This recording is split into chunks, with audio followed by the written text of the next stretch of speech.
Sheena Gibbs disappeared on November 8th, 2021. I sent a dire message to her. Sheena, are you okay? I'm really worried about you. I haven't heard from you. You're not returning my calls. Are you all right? I felt alarmed because you just never think that this kind of thing could happen to someone you know. Her family is desperate for answers. Was there some kind of connection that the boyfriend had? What does it mean when you have someone you're close to that you're hiding from the rest of the people that you're close to? Someone took her against her will, or she's in trouble somewhere. This episode of Disappeared retraces Sheena's last known steps. Chicago can be one of the most beautiful places on earth, but it also can be very dangerous. I find it weird that they said that Sheena was at a Greenleaf hostel. I can't see my friend being here. The mystery seems to grow as the case grows colder. There are so many unknowns. This whole time I just had so much hope because she's a fighter. She ain't dead to me. I have no reason to think she's dead because we don't got her. Just find her. The more people who know Sheena's story, the greater the chance of bringing 2021. And she's still missing. My name is Bethany, and Sheena Gibbs is my friend. I've known Sheena for over 20 years. Sheena was living in Chicago, Illinois, but she's actually from a small town in Iowa. My name is Lolita Kelly, and Sheena Gibbs and I have been friends since we were children. I moved to Muscatine, Iowa in 1991. I was in the 7th grade, and Sheena was in the 6th. That's how we met. We were both 11 years old. We just loved each other from the time we met each other. We just never missed a beat. We did everything together. We would go down to the Mississippi and skip rocks in the water. We loved the library, so we loved to read. We used to get in trouble a little bit too, but overall, everything we did, it was just always fun. She loved to dance. She loved those African dancers. She's just extraordinary. Then she moved to Chicago for college. She said that was really fun. She really liked that. I met Sheena in the early 2000s at college in Chicago. We were both in a psychology class together. And she was this beautiful, tall woman who carried this energy and was wearing a bright yellow shirt that said, "I am Black History." And I was wearing my Malcolm X shirt, and we both kind of just gravitated toward each other after class. She and I ended up starting a psychology club there and just spending a lot of time together and kind of forming this cluster of friends. My name is Sarah. Sheena Gibbs is my friend. I met Sheena in college.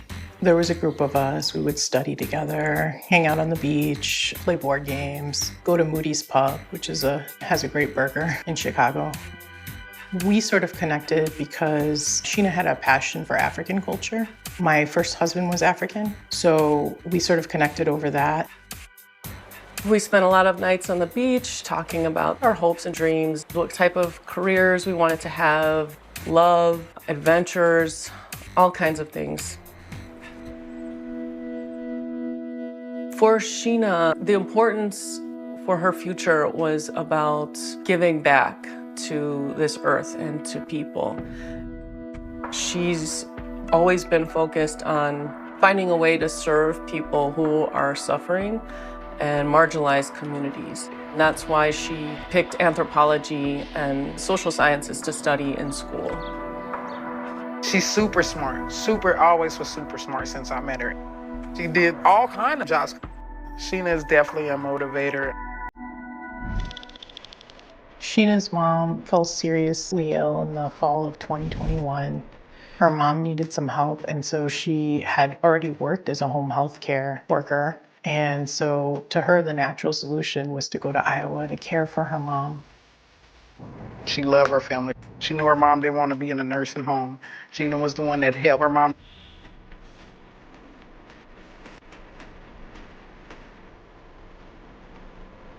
Sheena had traveled back and forth from Chicago to Iowa to care for her mom, and she was considering relocating to Iowa.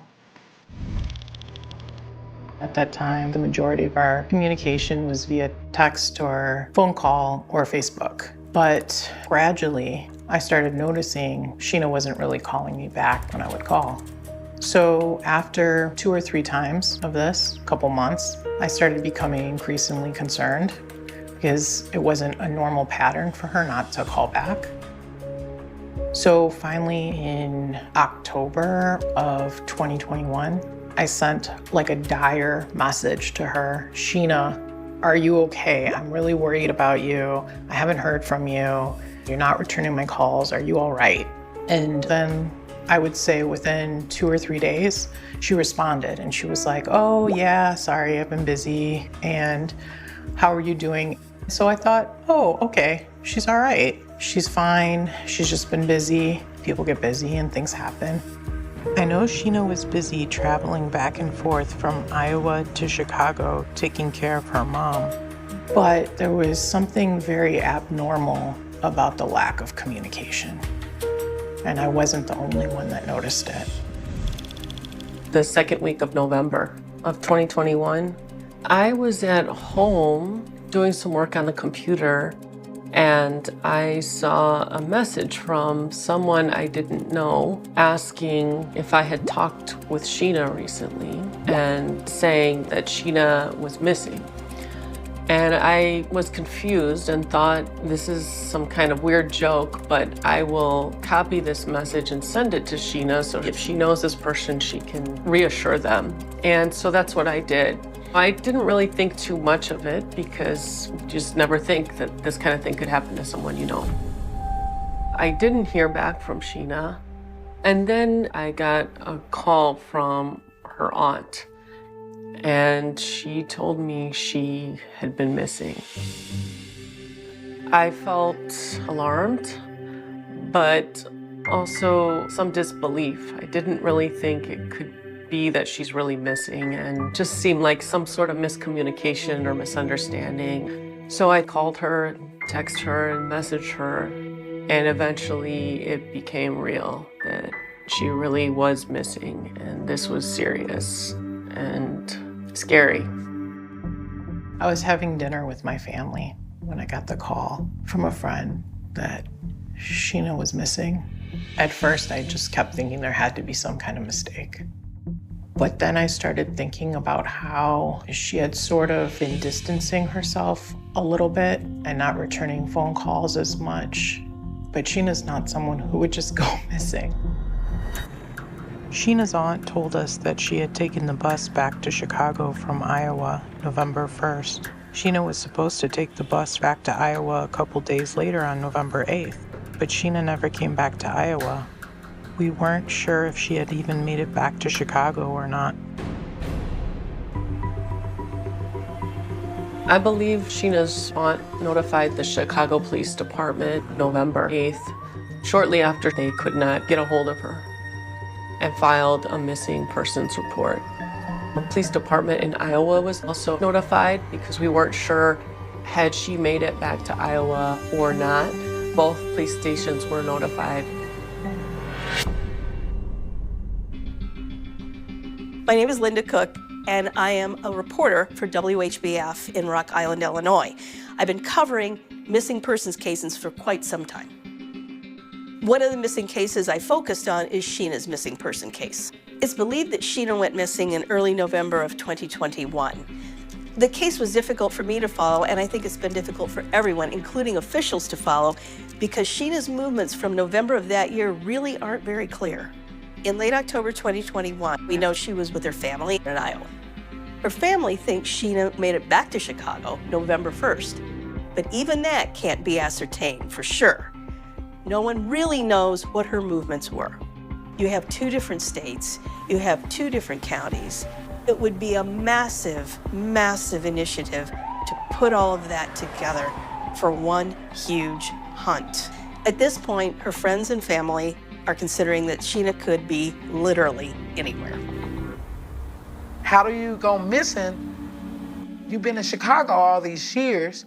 right when you finna come home, right when you finna come back to where you're from. So I just find that very strange, and I feel so bad because I like, why didn't I not talk to her in 2 weeks? Like, we talk so much. It's like the couple weeks that I didn't talk to you, now you miss it. What the heck? That just hurts my heart to the bone. I think I was in shock. I was in disbelief. I still find myself in disbelief sometimes. And my mind went to, what do I need to do? What do we need to do to find her? She lives in Chicago. It shouldn't be that difficult. But because Sheena had grown more distant in 2020, 2021, we did not have any leads. I had heard that Sheena had a boyfriend in 2021 that she was staying with. I hadn't met him, but that was what I had heard from mutual friends. I think maybe she knew we might not approve of her boyfriend. I think Sheena was dating someone before she went missing. I don't know if that relationship was ongoing at the time she went missing, because it sounds like it was on and off. But I didn't know the name of this person or how to contact them, any contact information. She kept that part of her life very private over the last, I'd say, 5 years. What does it mean when you have someone you're close to that you're hiding from the rest of the people that you're close to? Was there some kind of connection that the boyfriend had that Sheena was trying to hide?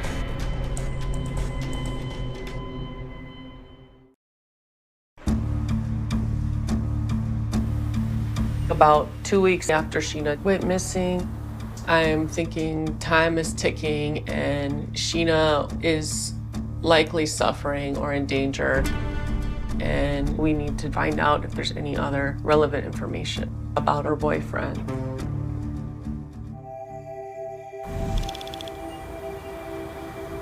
Years before she went missing, Sheena was diagnosed with cancer at 25. So it was a really difficult time for her, but she was determined to fight it, to push through. She was diagnosed with cervical cancer. She went through a very long and difficult battle with chemo and radiation, and she was pretty much on her own in Chicago through all this. Sheena was able to get a hysterectomy, and after a couple of years, Sheena finally went into remission. When we were 26, she had to get that hysterectomy. So she knew like right then, hey, I'm not never gonna be able to have kids. That was the only thing that probably set her down for a second. I think going through that battle with cancer did take a toll on her emotionally, and then beyond that, it may have left her a little depressed or emotionally taxed. And it was a slow process to regain her strength after that experience. Something did change after her battle with cancer, and I think she felt a part of her was maybe damaged beyond repair. Over time, after her cancer diagnosis, I noticed that the caliber of men that she was dating seemed to be a little bit more questionable. Her previous boyfriends that I knew had been really, really awesome guys. But after the diagnosis, I wasn't sure why she was making the choices she was making. I have a feeling she didn't have great self-esteem at that time. Before Sheena disappeared, after her cancer diagnosis, one day when I was at her house, she was talking to me about a boyfriend she was dating at that time. And she had told me that they had gotten into an altercation. I think a mug had been thrown. It raised a red flag. And I said, Sheena, that's concerning. I'm worried about your welfare. And I started becoming increasingly concerned because it became a normal pattern for her not to confide in me about the guys she was dating. The last time I saw Sheena was in June of 2021. She was living with her new boyfriend at the time, and there had been an altercation or disruption. She came to my house and she was pretty upset and needed a few hours to talk and calm her nerves. A couple of weeks after she came to my house, I sent her a text just asking if everything was okay and the situation had gotten any better. And she sent a message back that she was fine and she was grateful that I could be there for her. I believe that relationship was tapering down, but I don't know. We realized that we knew she had this boyfriend, but we didn't know anything about him. No name, phone number, address. We needed him to help us, trying to figure out what's going on, trying to find out where Sheena is. Most of the time, when there's a disappearance, police look at those closest to the victim first. And often, suspects or persons of interest are family members, whether they are spouses, boyfriends, sons, daughters. It's possible Sheena was living with a boyfriend in the summer of 2021, and that possibly the relationship had become toxic, but we don't know this for sure. Domestic violence is also a possibility. Statistically, out of domestic violence murders, 70% are women who are murdered. And out of all female murders, 45% are murdered by someone they know, an intimate partner. So we passed along that she may have been dating someone to the police, and that it seems like she may have been scared. Her latest boyfriend was the one that she obviously really liked him. It seemed like she really liked him. Now I figured maybe he was controlling. He was always barred, like, you know, how we talking on the phone. Our conversations kind of shortened up, but she didn't ever say anything wrong about that boy. Only thing weird to me about him, from my own personal view, is I just couldn't understand why he didn't reach out. That was my whole thing. I said to myself, it just seemed like it was too obvious to be him. But not saying that it's not. A person of interest is one thing, a suspect is another, and there has been nothing. There's still not enough evidence to lead police to a person of interest. At this point, we don't have any new leads, or if the police do, they're not sharing with us. We don't know if the police were following up on the tips I was giving them. I'm feeling angry with police, with everyone, just the situation, and frustrated and restless, wanting to figure out what to do, how to solve this, and get Sheena back home.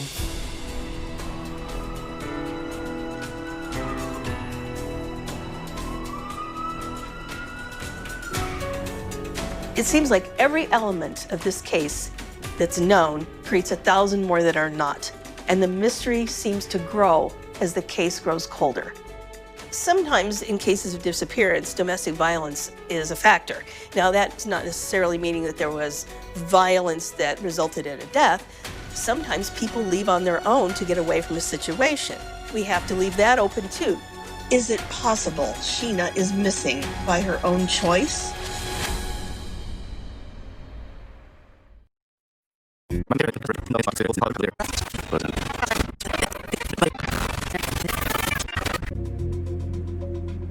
Sheena is not the type of person to run from problems or challenges or anything, to be honest. I don't see her running away. Her community was here, her family was nearby, and she loved both of those things. I definitely ruled out the possibility that Sheena ran away. Didn't happen. Sheena will never give up. She's a fighter. Someone asked me if I think maybe Sheena was scared, she's in hiding, or she ran away. But I actually believe, knowing Sheena, that she could have gotten herself into deep trouble by facing things head on and not running away, because that was Sheena. Sheena always took things head on. I think Sheena did not leave voluntarily. I think someone took her against her will, or she's in trouble somewhere. I think Sheena would not be away from her family and friends by choice. So at the end of November, I'm feeling devastated for Sheena's family, devastated for myself, a lot of pain in my heart, missing my friend. I know Sheena was living on the north side of Chicago, but I didn't know exactly where. My spouse and I were kind of the people on the ground in Chicago to help with the investigation. I also know that police don't put up flyers. They rely on family and friends to do that. So that's where we started. We put up flyers in Rogers Park and surrounding communities because we knew Sheena was living around that area at the time. If Sheena made it back to Chicago, she would be staying here. So we also created an email for tips along with the police phone number. And we put those up all over. After that, we started getting a lot of emails and questions from friends and people who knew her in the community, store owners, and some people who had actually seen her. Any tips we received, we forwarded to police in hopes that they would act on them. While we were looking for Sheena, a friend found out that she had had contact or sort of become friends with an Uber driver. We realized that he would be an important person to talk to. He might have more information about Sheena's whereabouts. He had given her rides to different places. They had also met up for lunch a few times. And when I first called him, he had said he'd last seen her about a month ago in early November. He had dropped her off at a hotel called Greenleaf, and she told him she's going back to Iowa the next day. This was right before Sheena disappeared. We were really excited about this rideshare driver because we didn't know where she was.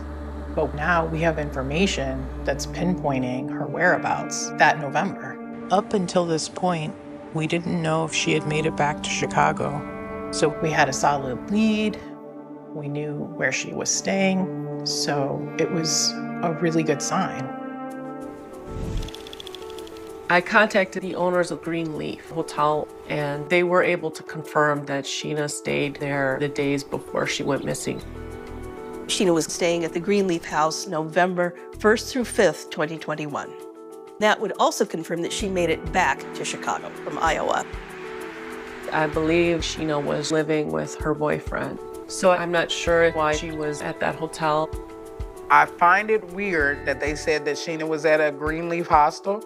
I can't see my friend being here. This ain't stuff that Sheena do, you know what I'm saying?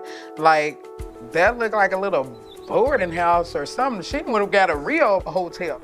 So it's like y'all trying to place her somewhere and put this story on her, like she was a prostitute or like this is the kind of life she lived. I'm like, that ain't Sheena. It's confirmed that Sheena checked out of the hotel on the 5th, but we don't know where she was after that. What happened? How could this happen? Where is she? How can I find her? We were able to get the information from the hotel manager to get in contact with people who had stayed at the Greenleaf House in early November when Sheena had stayed there. We spoke to several people, and only one remembered Sheena. The man that remembered Sheena was Nigerian, and Sheena had a passion for African culture. So there could have been a connection there, and they could have really talked, and that could be why this person remembered her. And they also asked specifically if they had been able to get the camera footage from the motel, which was odd. Why would you be aware of where the cameras are and that there's camera footage? It seemed a little out of the ordinary, to say the least. Was he asking about the camera footage because that might show what happened to Sheena? We needed to see that footage. The hotel owner mentioned that there is security cameras in the common areas of the hotel. I feel like seeing footage of Sheena on her final days before she went missing would be very crucial to this investigation. This whole time I just had so much hope because if something is wrong, Sheena is definitely a fighter. So if we find Sheena, we'll know what happened to her. At this point, we have no idea what happened to Sheena. We're just hoping that this video footage will give us a clue. But the footage could only be obtained if the police requested the footage. So there's a possibility now to see where Sheena was, when she was there, who she was there with, what was happening. Sheena didn't just disappear. Something happened to Sheena.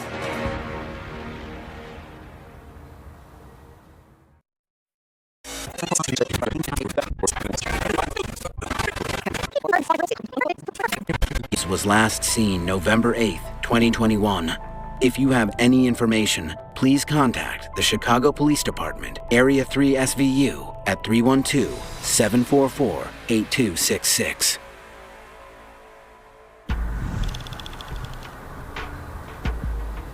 On December 17th, I called the detective and let her know that the Greenleaf Hotel had security cameras. Unfortunately, we found out that the footage would only be kept for 60 days. The police tried to follow up on the surveillance footage, but by the time they got there to follow up, it was gone. I think having this footage of Sheena would have revealed something about the case, something about what was on her mind or how she was feeling or who she was with even. We don't know, and this footage is now gone forever. And I'm steady calling Chicago Police Department, and I just never got nowhere. I try to just keep it to myself. I get a little angry when I talk about that because it just makes me angry sometimes. I just get upset. I have a lot of respect for the police. They're doing a job, and it's not an easy one. I would not want to do their job. That being said, in my opinion, there was gross negligence in this case. This footage could have provided answers, but now we'll never know. I know the police are very busy, and I know they're likely understaffed, but it really felt like Sheena wasn't important to them, and her friends and family were doing more of the detecting than the actual detectives. I feel really angry that police did not take action. I wish they had contacted the hotel sooner.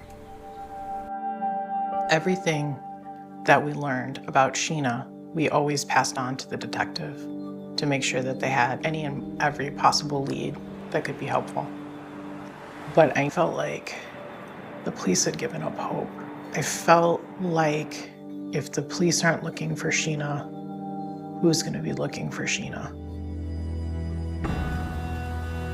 Chicago can be one of the most beautiful places on earth, but it also can be very dangerous. In 2021, 3,000 Black and brown women went missing in Chicago that we know of. If the police did only that, maybe they could make a dent in those numbers, but they have so many other things to do that have to be done right away. Black women and girls make up more than a third of the nation's missing person cases. Mayor Lori Lightfoot saw the numbers, listened to the victims, and determined that fighting this shadow pandemic would require the full force of city government, not simply the cops and courts. Think about the state of policing right now. Police officers are few and far between, so there are fewer officers addressing what we call breaking news, whether it's a robbery, a burglary, a shooting. And those things that need to be addressed now make everything else take a back burner. I understand the police are overworked. I understand a lot of Black and brown people go missing. I get it. But dude, do your job.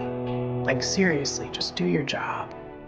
I have, let's say, some unresolved anger at this point. It's a problem. It's a problem.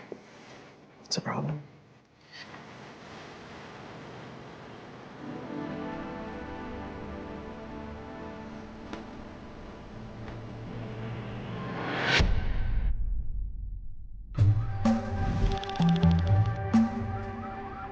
I felt really angry and frustrated that I could not get police to follow up on these tips.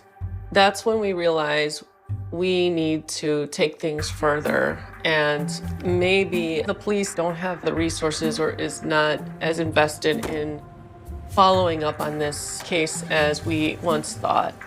So we tried to just take action to get people with higher status and higher publicity on board for Sheena's case. And we found the alderwoman of the Rogers Park area. My name's Maria Haddon. I'm alderperson here in Chicago's 49th Ward. This is where Sheena Gibbs lived before she went missing, November 8th, 2021. When Sheena went missing, her friends were very much involved in trying to elevate the case.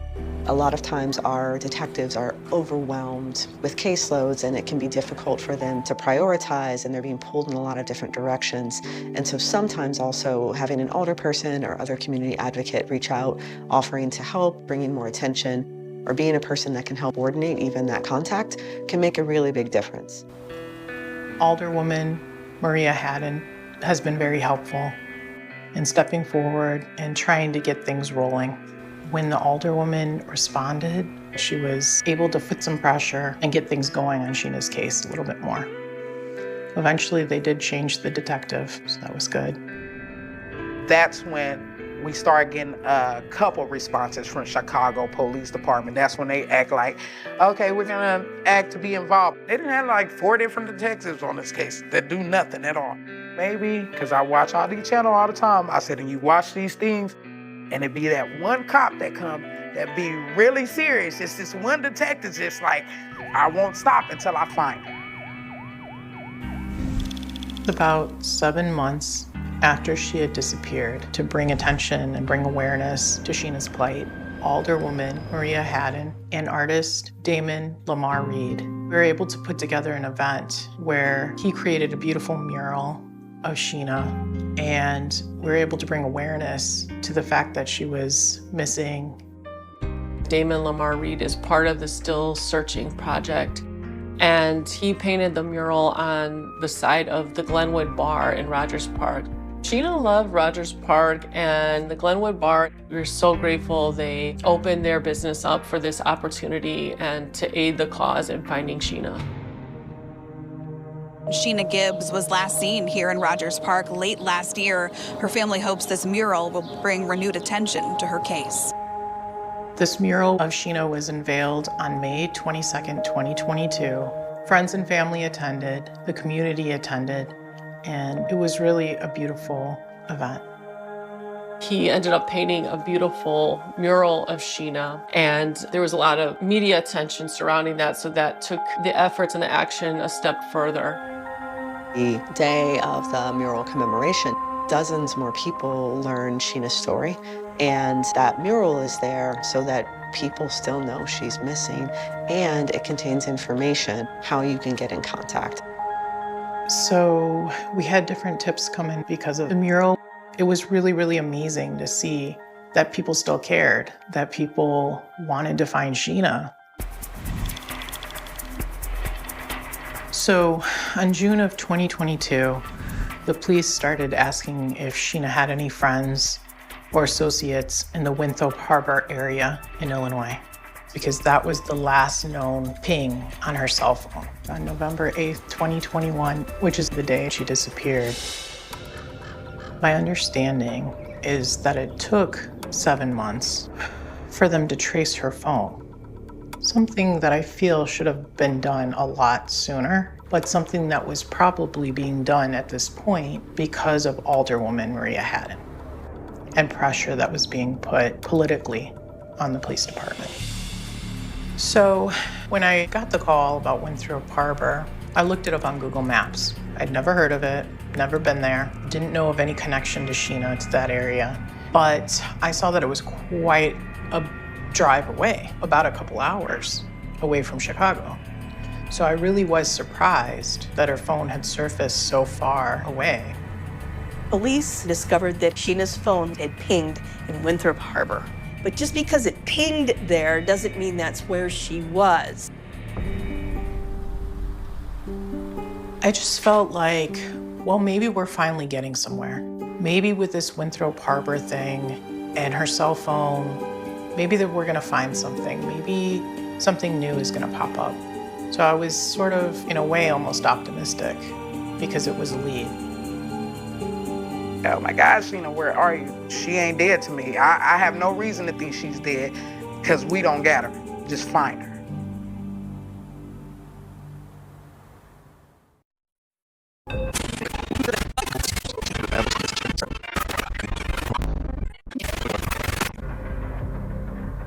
In late August, they announced that there would be a search in that area in September of 2022. Learning about the ground search was actually comforting, and in the fact that it showed me that police were still interested and were still working on this case and finding Sheena. Finally, we were finding a way to move forward. The police were requesting volunteers. They were going to do a search of the area in Winthrop Harbor where Sheena's phone had last pinged and the surrounding areas. The Winthrop Harbor search occurred on September 6th, 2022. A group of us came out to search for Sheena or anything that could have belonged to Sheena. They told us if you find anything in the woods that could belong to a woman or belong to Sheena, pull it out so they can let the dogs sniff it. So they went through several wooded areas with dogs, and we went through wooded areas and pulled out anything we could find. And the whole search culminated at an electronics recycling plant, which is where they thought the phone might have been tossed. The whole search took about 6 hours. It's my understanding that they never found the phone because the phones there are destroyed fairly quickly, after 3 days or something. I don't believe they discovered anything on that search. If the police did find something, they haven't released any information about it. After the search, I spoke with the detective and I asked her, can you tell us when is the last time that Sheena was with her phone, that we know she texted on it or she called on it? Was she with her phone in Winthrop Harbor? And the detective said, we don't know. The last known time we have Sheena utilizing the phone was November 8th, 2021 in Chicago. So it's unclear whether Sheena had ever been there herself, whether it was just her cell phone that was there, especially with so much time having passed between her disappearance and the ping of this phone. I think there were some hopes, but some slim hopes of maybe this being a good lead. And after the search, it seemed like that lead also was a dead end. So we have no way of knowing if the phone was in Sheena's hand when it pinged or if it had been tossed there. In my opinion, oftentimes the most likely scenario is the most obvious scenario. I think that if she was in a toxic relationship, that needs to be looked at. I know that recently some folks think that Sheena's disappearance might be related to some gang involvement that allegedly her boyfriend was involved in. Maybe he's just one of those hood, one of them hood people that's just, I don't mess with the police, because I'm thinking that's what type of person he is. Because I know people like that. I growed up in the hood. What we think of as gangs are really small, block by block, cliques almost. And more commonly, especially in a neighborhood like Rogers Park, a lot of it's really low level. In my personal opinion, I think it's unlikely gang involvement as a role specifically in her disappearance. Gangs are everywhere. They're certainly in Chicago. Now, do we know that there's a gang-related element to this case? Absolutely not, but we can't rule that out.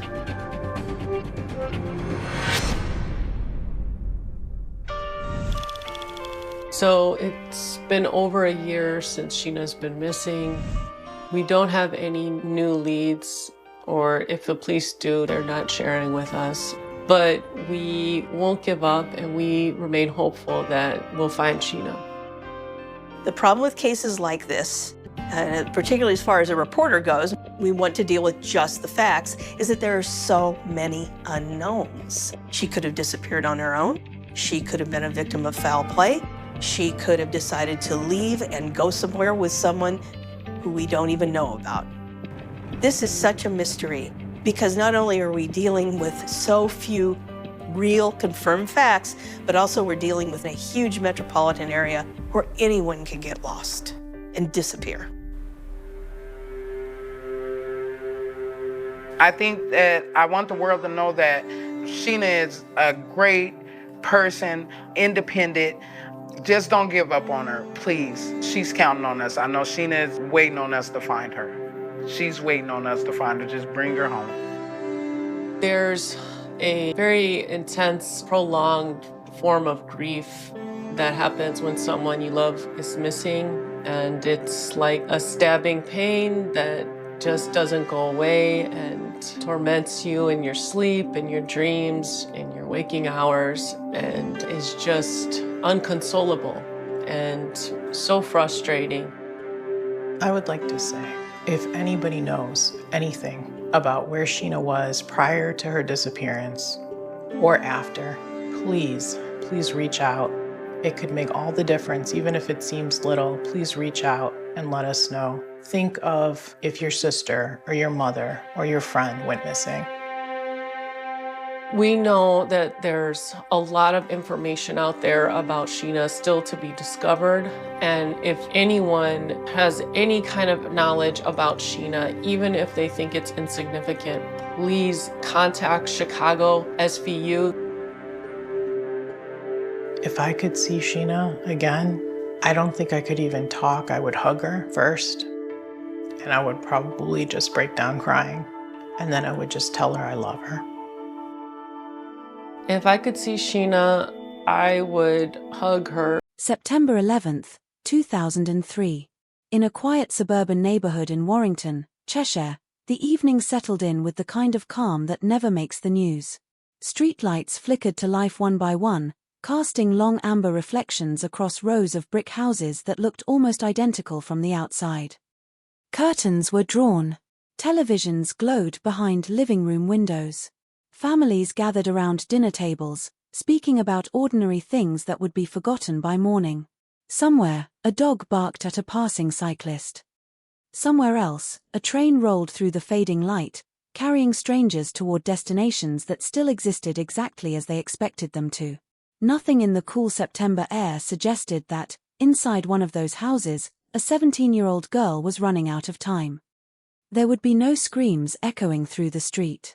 No shattered glass. No frantic neighbors dialing emergency services. If anyone had walked past the Ahmed family home that evening, they would have seen nothing more than another quiet house preparing for another ordinary night.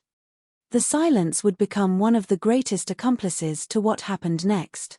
The story of Shafaliya Ahmed is often reduced to a single phrase. An honor killing.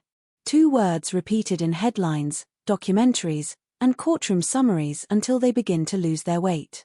Yet those words are far too small to contain the life that came before them. They cannot explain the laughter of a teenage girl trying to balance 2 identities. They cannot describe the dreams quietly growing inside someone who believed education could become the bridge between expectation and freedom.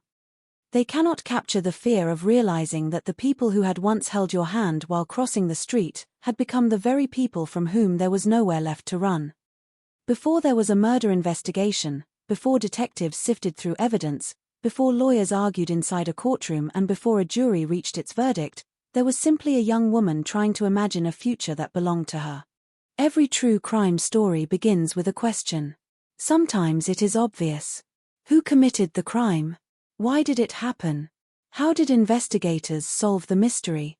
But this case begins with a different question, one that lingers long after every legal document has been filed away. What happens when love becomes conditional? What happens when family, the place that should offer safety, begins to demand obedience at the cost of identity itself? There are crimes driven by greed. Crimes driven by jealousy. Crimes committed in the heat of rage.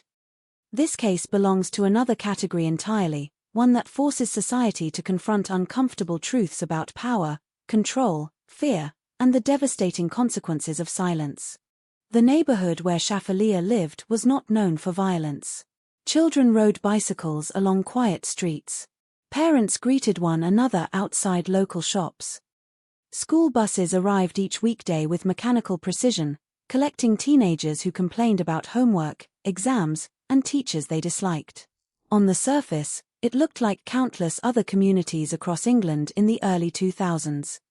Yet behind closed doors, every family carried its own traditions, expectations, and private struggles. Most remained exactly that, private. Hidden from teachers, neighbors, classmates, and even close friends. Some secrets stay buried because they protect people. Others remain hidden because revealing them would destroy everything. Imagine being 17 years old. Old enough to dream independently but still young enough to depend on adults for almost every aspect of daily life. Imagine standing between two worlds that seem impossible to reconcile. At school, you are encouraged to ask questions, pursue ambitions, and build a future defined by your own choices. At home, those same qualities may be interpreted as rebellion, disrespect, or shame. Every conversation becomes a negotiation. Every decision carries consequences. Every smile can hide anxiety that no one else notices. For many teenagers, growing up means gradually discovering who they are. For Shafaleea Ahmed, growing up meant discovering that becoming herself might cost everything. This story is not an indictment of culture or religion. Millions of families from diverse backgrounds nurture their children with compassion while preserving traditions they hold dear. Countless parents encourage education, celebrate independence, and reject violence in every form. That distinction matters because crimes like this are committed by individuals making choices, not by entire communities. The tragedy surrounding Shafaleea Ahmed emerged from decisions made inside one household, where control slowly eclipsed compassion and fear of perceived dishonor became more powerful than parental love. Long before investigators pieced together timelines and testimony, there were subtle warning signs that something inside the Ahmed household was deeply wrong. They were scattered across ordinary moments that seemed insignificant when viewed individually. A teacher noticing unusual anxiety. Friends sensing that certain subjects made Shafaleea uncomfortable. Family conversations ending abruptly whenever outsiders approached. None of these moments alone pointed toward murder. Together, however, they formed the faint outline of a tragedy that had already begun unfolding long before anyone realized its destination. The most haunting aspect of this case is not only the violence itself but the isolation that surrounded it. Isolation can exist even in crowded classrooms. It can hide behind polite smiles and excellent grades. A teenager may spend hours surrounded by classmates while carrying burdens too frightening to describe aloud. There are fears that feel impossible to explain because speaking them out loud makes them real. Sometimes silence becomes a survival strategy. Sometimes it becomes a prison. As investigators would later discover, this was never a story that began on one September evening. That night was only the final chapter of a conflict that had been building for months, perhaps even years.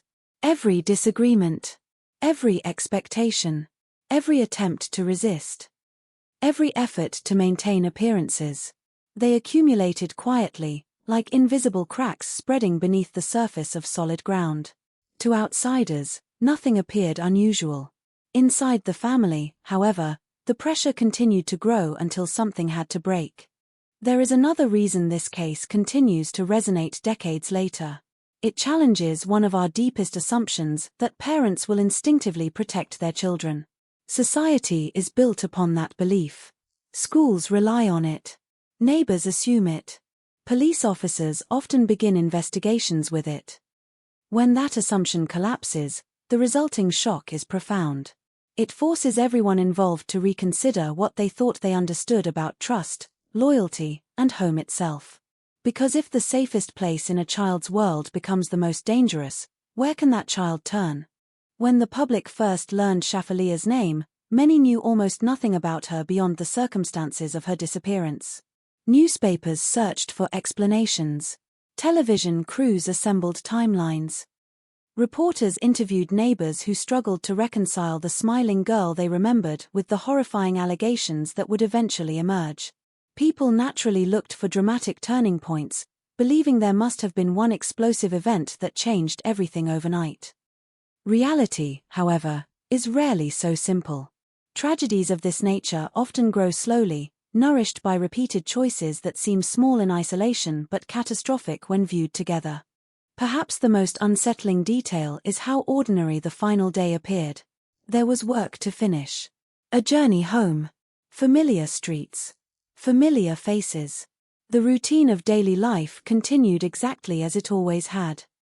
No one watching from a distance could have recognized that these ordinary moments were becoming the final ordinary moments of a young woman's life.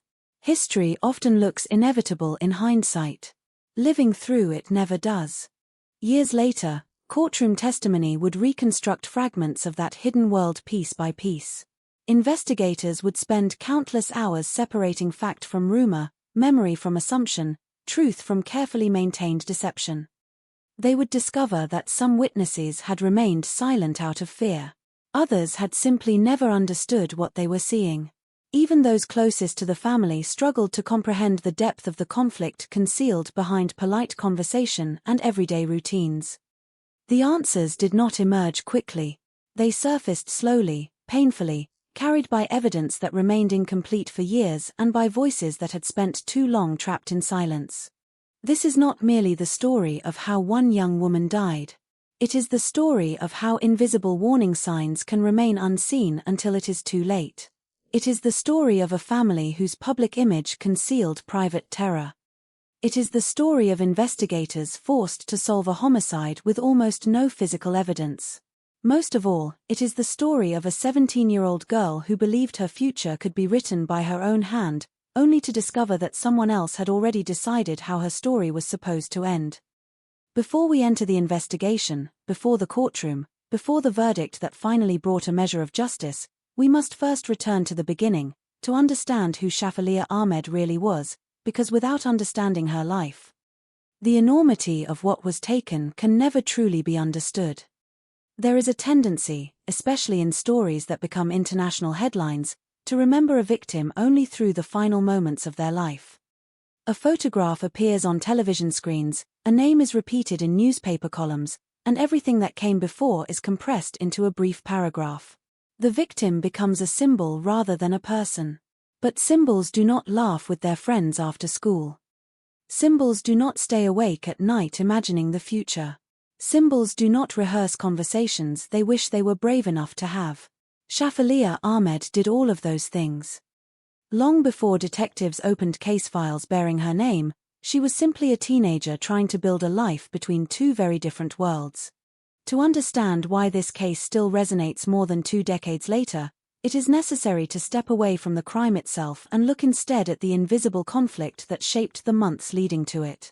It was not a conflict of a single argument or a single decision. It was the slow collision between expectation and independence, between inherited tradition and personal identity, between the life one person imagined for herself and the life others believed had already been chosen for her. Every morning, Shafaleah would leave her house and enter a world that encouraged possibility. School represented more than classrooms and examinations. It was a place where teachers spoke about university, careers, ambition, and choice. Friends discussed music, fashion, films, weekend plans, and the uncertain excitement of becoming adults. The future felt open there, unfinished in the best possible way. Each lesson hinted that tomorrow could be different from yesterday if you worked hard enough. Then, each afternoon, she returned home. Inside those walls existed another reality, one governed by expectations that had little room for negotiation. The transition between those two worlds could happen in the space of a single bus ride, yet emotionally they were separated by an impossible distance. One encouraged her to become her own person. The other expected obedience before individuality. Neither world could simply be abandoned. Both demanded loyalty. For many children of immigrant families, balancing multiple cultural identities becomes an ordinary part of growing up. Most navigate that balance with the support of parents who understand that traditions and modern life can coexist. Those families demonstrate every day that cultural heritage and personal freedom are not enemies. They evolve together through conversation, compromise, and mutual respect. The tragedy in the Ahmed household was not that two cultures existed under one roof. It was that disagreement gradually became something viewed not as a normal part of family life, but as a threat that had to be controlled. Control rarely announces itself dramatically in the beginning. It often arrives disguised as concern. Questions become instructions. Instructions become expectations. Expectations become rules. Rules become boundaries that continue to narrow until even ordinary choices require permission. The process can be so gradual that those living inside it barely recognize how much their world has changed. By the age of 17, Shafaleah had begun imagining a future that reflected her own ambitions. She was described by those who knew her as intelligent, articulate, and determined. She performed well academically and hoped to study law, a career that appealed not only because of its prestige but because it represented independence. Becoming a lawyer meant building a life defined by education, discipline, and personal achievement. It was the kind of dream many parents proudly encourage. In another family, it might have become a source of celebration. Yet dreams are powerful because they require the freedom to choose them. Freedom, however, was becoming increasingly fragile. Those closest to Shafaliya noticed moments when confidence gave way to anxiety. She remained friendly, sociable, and capable of smiling through ordinary conversations, but beneath that familiar exterior was someone carrying burdens that few people fully understood. Teenagers often keep secrets from adults. They hide relationships, worries about exams, insecurities about the future. Shafaliya's secrets were different. They were rooted in fear that speaking honestly might make an already dangerous situation even worse. Fear changes people in subtle ways. It teaches them to calculate every sentence before speaking. It encourages them to measure facial expressions, predict reactions, and avoid topics that might trigger confrontation. Eventually, caution becomes instinct. The person begins living two parallel lives, one visible to the outside world, another carefully concealed behind practiced smiles. Looking back, investigators would later identify scattered moments that hinted at this hidden struggle. None of them, standing alone, seemed extraordinary at the time. A teacher noticed concern in her behavior. Friends sensed she was under unusual pressure. Professionals who encountered her after a medical emergency would hear explanations that did not entirely fit the circumstances. Each observation resembled a single piece from an enormous puzzle whose full picture remained invisible. Human beings often understand tragedy only in reverse. Once we know the ending, every earlier moment appears to point toward it. But life does not provide those warnings with bright flashing lights. They arrive quietly, easily explained away by ordinary assumptions. Adults assume parents know best. Friends assume family disagreements will eventually resolve themselves. Teachers hope situations improve after difficult conversations. In many cases, they do. That hope makes recognizing genuine danger extraordinarily difficult. Somewhere within this growing tension, Shafaliya found herself confronting a future she did not choose. Discussions about marriage began to occupy more space within family life. What may have started as conversations gradually hardened into expectations. According to evidence later presented in court, she resisted those expectations. She wanted something different. She wanted time. She wanted education. She wanted the opportunity to decide for herself whom she would spend the rest of her life with. Those desires, so ordinary to many teenagers in Britain, became the source of increasingly serious conflict inside her home. There is a heartbreaking irony in adolescence. It is the period when young people first discover the confidence to define themselves, yet it is also the time when they remain legally, financially, and emotionally dependent on adults. Independence exists mostly in imagination. Reality still requires returning home each evening. For someone experiencing coercion within the family, escape is far more complicated than simply walking away. School ends. Work finishes. The bus eventually stops outside the same front door. The walls of a family home can preserve countless memories. Birthday celebrations. Holiday meals. Childhood photographs hanging in hallways. Shared laughter echoing through kitchens. They can also become silent witnesses to conversations no outsider ever hears. The same rooms capable of offering comfort can gradually become places associated with dread. Furniture remains unchanged. Decorations stay the same. Yet the emotional atmosphere transforms until even familiar spaces feel unfamiliar. No neighbor can see that transformation from the pavement outside. No passing stranger notices it while walking a dog in the evening. No delivery driver recognizes it while leaving a parcel at the front door. The most dangerous conflicts are often the ones hidden behind ordinary curtains. As months passed, the distance between Shafaliya's aspirations and her family's expectations continued to widen. Neither side appeared willing or able to surrender what they believed mattered most. She looked toward a future defined by education and personal choice. According to the prosecution's later case, her parents increasingly viewed her resistance as a challenge to family authority and reputation within their social circle. The emotional stakes continued to rise. Then came a journey that would become one of the most significant chapters in the story. In early 2003, Shafaleah traveled to Pakistan with her family. On paper, it resembled an ordinary family visit, something experienced by countless British families with relatives overseas. There was nothing inherently unusual about the trip itself.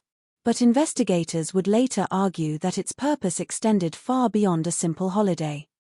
Evidence presented during the investigation suggested that the visit was connected to efforts to arrange a marriage that Shafaleah did not want. What happened during that trip remains one of the clearest windows into her desperation. Far from home, surrounded by expectations she felt powerless to escape, she ingested bleach, suffering severe internal injuries that required medical treatment. The act shocked doctors who treated her after she returned to Britain. Her throat had been badly damaged. Speaking and swallowing became painful reminders of whatever had driven her to that desperate decision. Her parents maintained that the incident had been an accident. The prosecution would later argue otherwise. Whatever explanation one accepts, the undisputed reality is impossible to ignore. A 17-year-old girl returned from that journey carrying injuries so severe they demanded hospital care. The physical wounds eventually began to heal. The emotional ones were far less visible. For many people, surviving such an ordeal might have marked a turning point, an opportunity for intervention before circumstances became even more dangerous. Yet life has a remarkable ability to resume familiar routines. School continued. Daily responsibilities returned. The calendar moved forward. To classmates who saw her again, she may have looked like someone recovering from illness. Few could have imagined that the conflict underlying those injuries had not ended. It had merely followed her back across continents. Sometimes the most terrifying tragedies are not those that erupt without warning. They are the ones that continue advancing despite every opportunity to change course. Each passing week creates another chance for compassion, another chance for understanding, another chance to choose dialogue instead of domination. Those opportunities came and went. None of them altered the direction in which this family was moving. By the time September arrived, summer had begun surrendering to autumn. The days grew shorter. The evening air carried the first hints of approaching cold. Schools settled into new routines. Students spoke about coursework, examinations, and plans for the future. Somewhere among them was Shafaleah Ahmed, still carrying dreams that had somehow survived months of conflict, fear, and uncertainty. She could not have known that the future she continued fighting for had already become dangerously fragile. Neither could the people who greeted her with ordinary smiles as another seemingly ordinary week unfolded. September has a way of disguising endings. The warmth of summer lingers just enough to make people believe there is still time. Leaves remain attached to the trees, though the first hints of gold have already begun to creep across their edges. Mornings arrive with a sharper chill, but afternoons still carry echoes of brighter days. It is a season balanced between two worlds, neither fully one nor the other. In many ways, that mirrored the life Shafaleah Ahmed was living. She stood at the threshold of adulthood, caught between the expectations of childhood and the future she desperately wanted to claim for herself. One step promised possibility. The other threatened to pull her backward. On the morning of September 11, 2003, there was nothing to suggest that history was quietly approaching one ordinary family home in Warrington. Across Britain, commuters hurried through train stations with paper cups of coffee warming their hands. Shopkeepers unlocked their doors. Students drifted through school corridors, complaining about homework and making plans for the weekend ahead. The rhythm of everyday life continued without interruption. Somewhere within that rhythm, Shafaleah moved through another day much like countless others before it. She worked part-time while continuing her education, balancing responsibilities that many teenagers would recognize. The routine itself was unremarkable. Work demanded concentration. Customers came and went. Conversations lasted only seconds before dissolving into the background noise of another business day. To everyone around her, she appeared to be simply another young employee finishing another shift. Whatever thoughts occupied her mind remained invisible, hidden beneath the practiced normality that so many people learn to perform when life behind closed doors becomes too complicated to explain. There is something deeply unsettling about ordinary days that end in extraordinary violence. They remind us that tragedy rarely announces its arrival. There are no warning sirens. No dramatic changes in the weather. No unmistakable signs visible to strangers. Instead, life proceeds exactly as expected until one invisible moment separates the world that existed before from the world that follows after. When Shafaliya returned home that evening, the house would have looked exactly as it always had. Familiar walls. Familiar furniture. Familiar voices. Nothing about the building itself betrayed what prosecutors would later argue unfolded inside. Houses cannot reveal the emotions they contain. They stand silently while arguments begin, while relationships fracture, while fear grows room by room. From the outside, every brick remains in place. Every curtain hangs exactly where it did the day before. Years later, during the trial, the prosecution would present a devastating account based largely on the testimony of Shafaliya's younger sister, Alisha Ahmed. According to that testimony, an argument erupted after Shafaliya returned home. The conflict centered once again on the issue that had haunted so much of her recent life, her refusal to accept a marriage arranged against her wishes. It was not presented as an isolated disagreement but as the culmination of a struggle that had been building over many months. Inside that living room, the distance between hope and horror became unimaginably small. The account that eventually emerged described a scene almost impossible to comprehend. Not because it involved strangers driven by sudden rage, but because it involved the people who had raised her from infancy. The people who had celebrated birthdays, bandaged scraped knees, and watched her take her first steps. The same hands that once offered protection were alleged to have become instruments of fatal violence. The simplicity of the method described during the trial makes it no less horrifying. There were no elaborate weapons. No carefully planned crime scene designed to resemble fiction. According to the evidence accepted by the jury, the violence occurred within the ordinary surroundings of a family home. The everyday setting only intensified the tragedy. A sofa, an object found in countless living rooms, became part of the final moments of a 17-year-old girl's life. Those moments would remain hidden from the world for years. No emergency call interrupted the silence. No ambulance raced toward the house. No neighbors gathered outside wondering what had happened. The street remained as peaceful as it had been an hour earlier.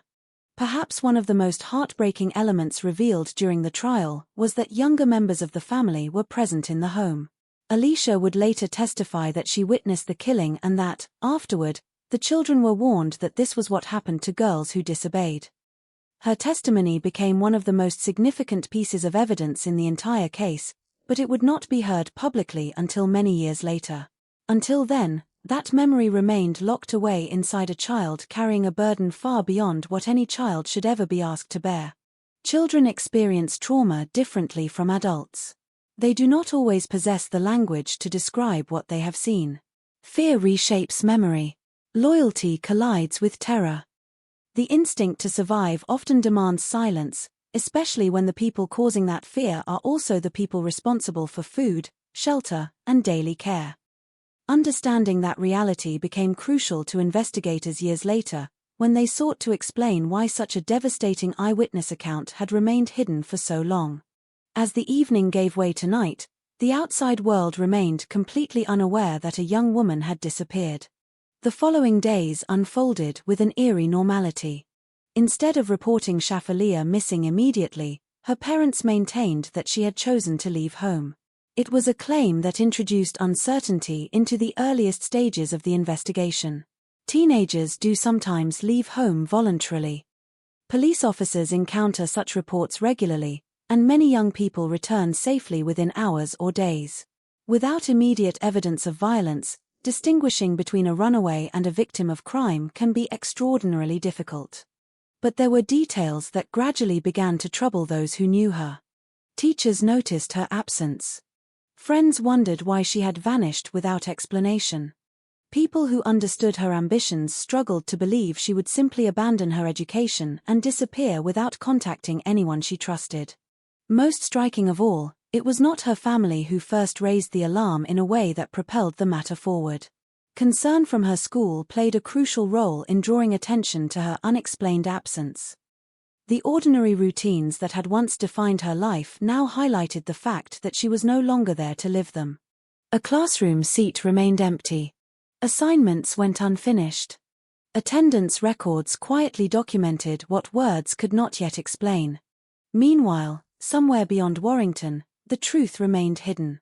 Months would pass before floodwaters near the River Kent revealed human remains that investigators would eventually identify as Shafaliya Ahmed through dental records and personal items.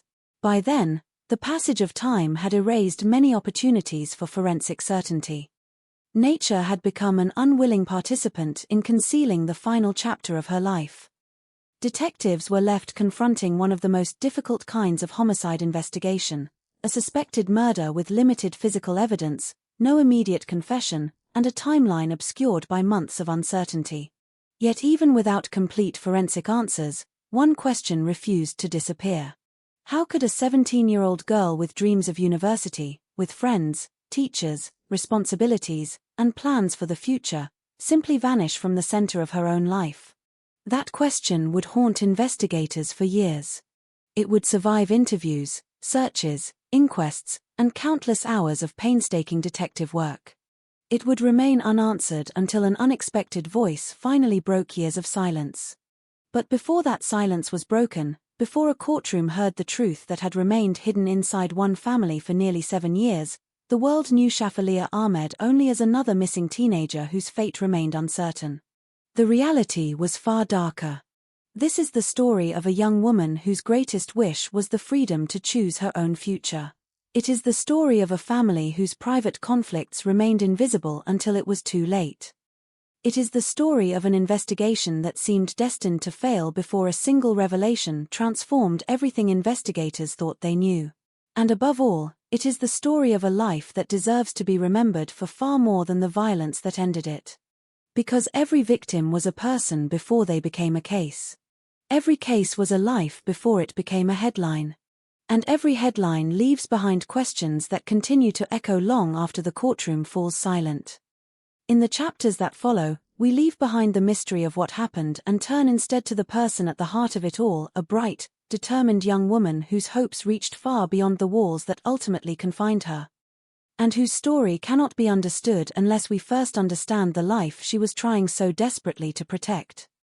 Before fear became part of every decision she made, before investigators would one day spread photographs and witness statements across interview room tables, before courtrooms filled with reporters trying to understand how a family could collapse into unimaginable violence.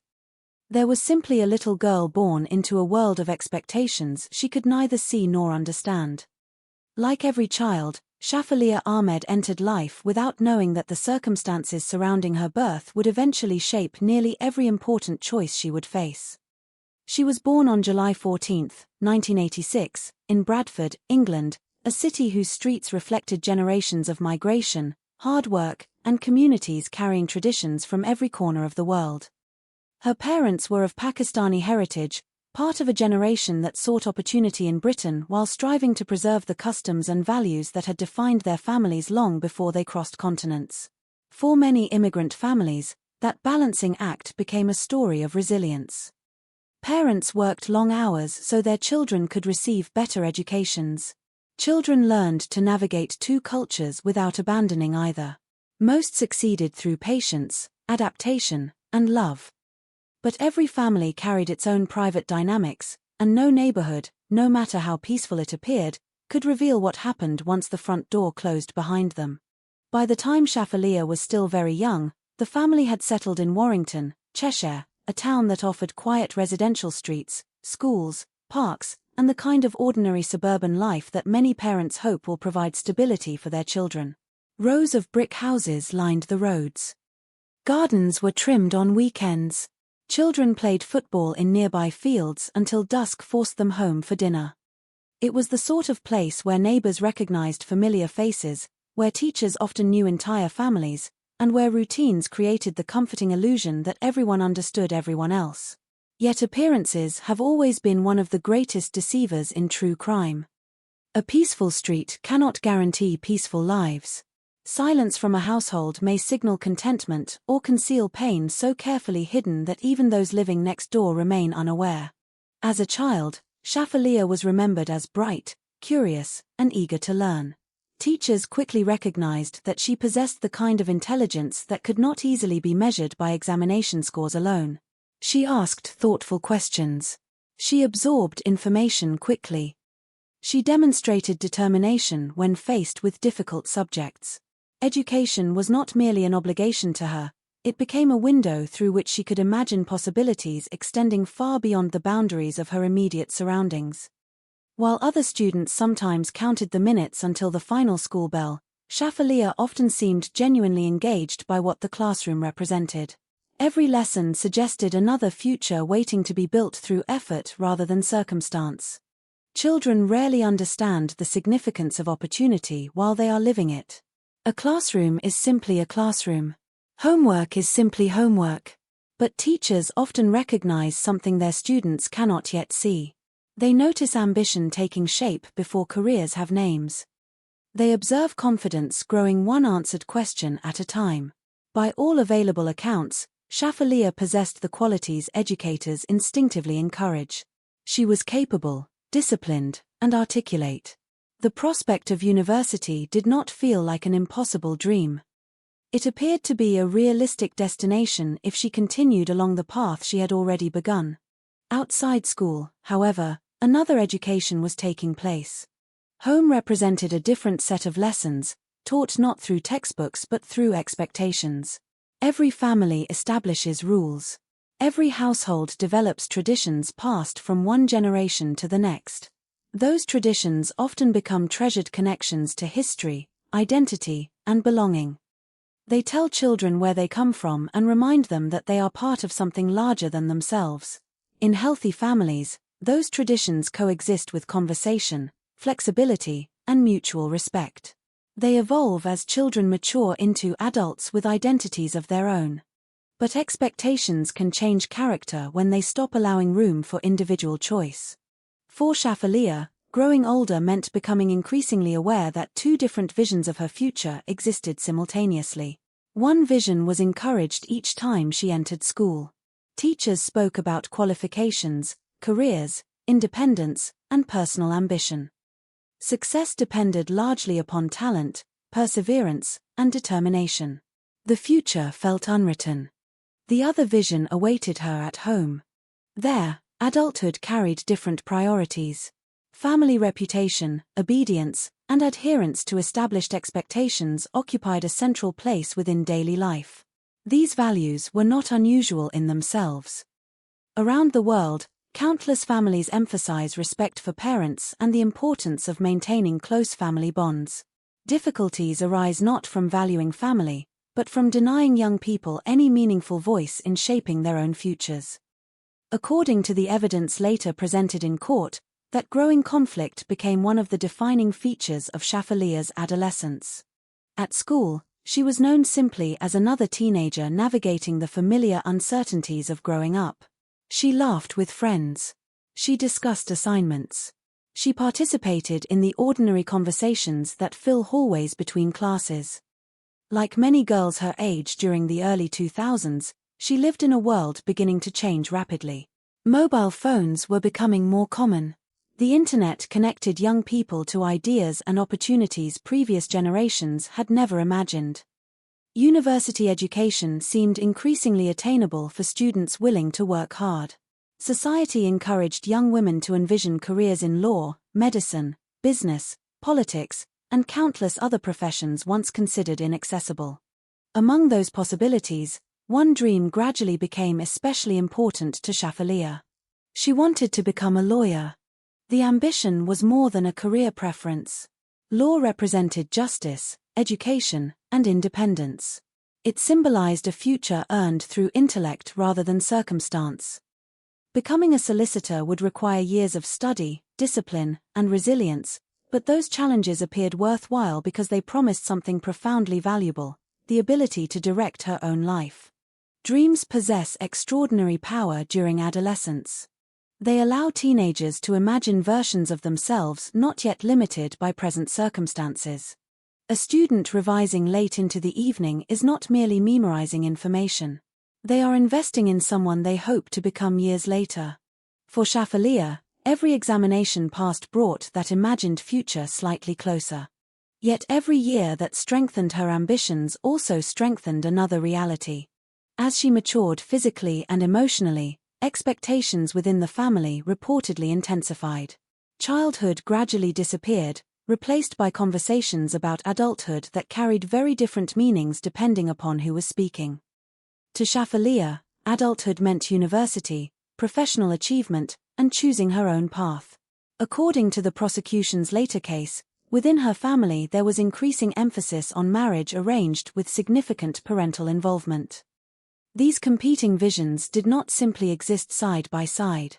Over time, they moved toward direct collision. Friends who knew Shafaliya remembered someone capable of warmth and humor, but they also noticed moments when she seemed unusually worried.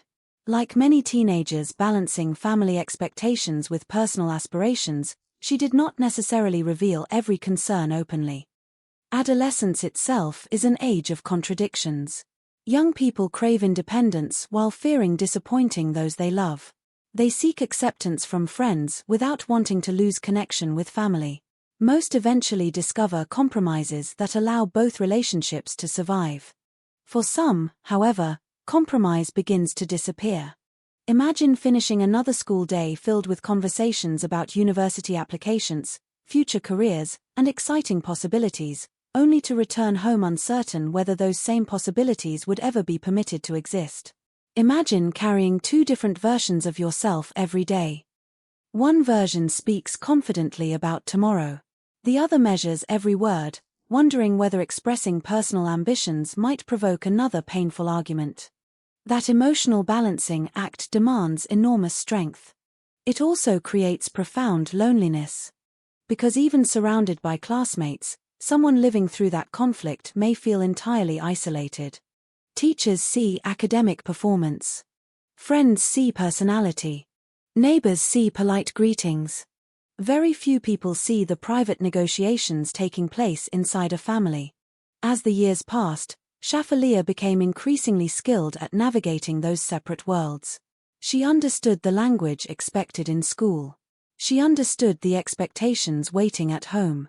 The challenge was not understanding either world individually. It was surviving the widening distance between them. That distance would soon become impossible to ignore. As adolescence unfolded, the contrast between Shafaliya's public life and her private reality became increasingly difficult to sustain. From the outside, she appeared to be exactly the kind of young woman teachers loved to encourage. She was intelligent without being arrogant, hard-working without drawing unnecessary attention to herself, and mature enough to understand that education could open doors that previous generations had never been able to walk through. Her classmates saw someone planning ahead. They spoke about exams, university applications, and careers in the casual way teenagers often do, believing that adulthood still existed comfortably beyond the horizon. For Shafaliya, however, the future was no longer an abstract conversation. It had become something she felt she needed to defend. There is a misconception that courage always looks dramatic. Popular stories portray bravery as loud declarations, fearless confrontations, and impossible acts of defiance.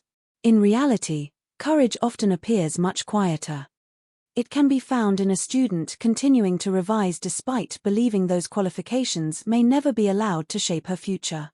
It exists in the determination to keep imagining a life beyond present circumstances, even when those circumstances grow increasingly restrictive. Every morning that Shafaliya walked into school carrying her books, she was also carrying hope. Hope that education would matter. Hope that reason would prevail. Hope that, somehow, the life she envisioned for herself would still be possible. Teachers noticed her commitment. Good educators develop an instinct for recognizing students whose potential extends beyond test scores. They see leadership in the way someone speaks, resilience in the way someone responds to setbacks, and ambition in the questions they ask after class has ended. Although they could not see every challenge she faced at home, many recognized that Shafaliya possessed remarkable promise.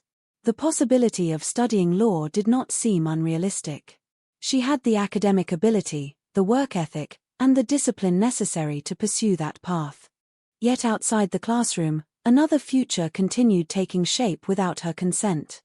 According to evidence later presented during the trial, disagreements about marriage became increasingly serious as Shafaliya grew older. She wanted the opportunity to continue her education and eventually choose her own partner. The prosecution argued that her parents viewed her resistance not simply as disagreement but as a rejection of family authority and expectations. What one side saw as personal autonomy, the other increasingly interpreted as unacceptable defiance. Conflicts within families are common. Nearly every household experiences arguments between parents and teenagers. Voices are raised. Doors are closed. Emotions cool with time. Most disagreements eventually give way to conversation, compromise, or simple acceptance that children become adults with lives of their own. This story followed a different path. The disagreements did not fade. They deepened. Each conversation appeared to reinforce positions rather than soften them. The distance between what Shafaliya wanted and what was expected of her continued to grow until the possibility of satisfying both seemed almost impossible. One of the most striking aspects of this case is how ordinary Shafaliya's aspirations actually were. She was not asking for wealth, fame, or extraordinary privilege. She wanted to continue studying. She wanted to become a lawyer. She wanted to decide whom she would marry. For millions of young people across Britain, those hopes represented the ordinary milestones of adulthood. Within her own home, according to the prosecution's case, they became the source of profound conflict. As pressure mounted, signs of emotional strain began surfacing in subtle ways. People experiencing prolonged stress often become experts at concealing it. They learn which expressions attract unwanted questions. They rehearse reassuring answers. They smile when expected. They laugh at the appropriate moments. From a distance, everything appears normal. The effort required to maintain that appearance is exhausting.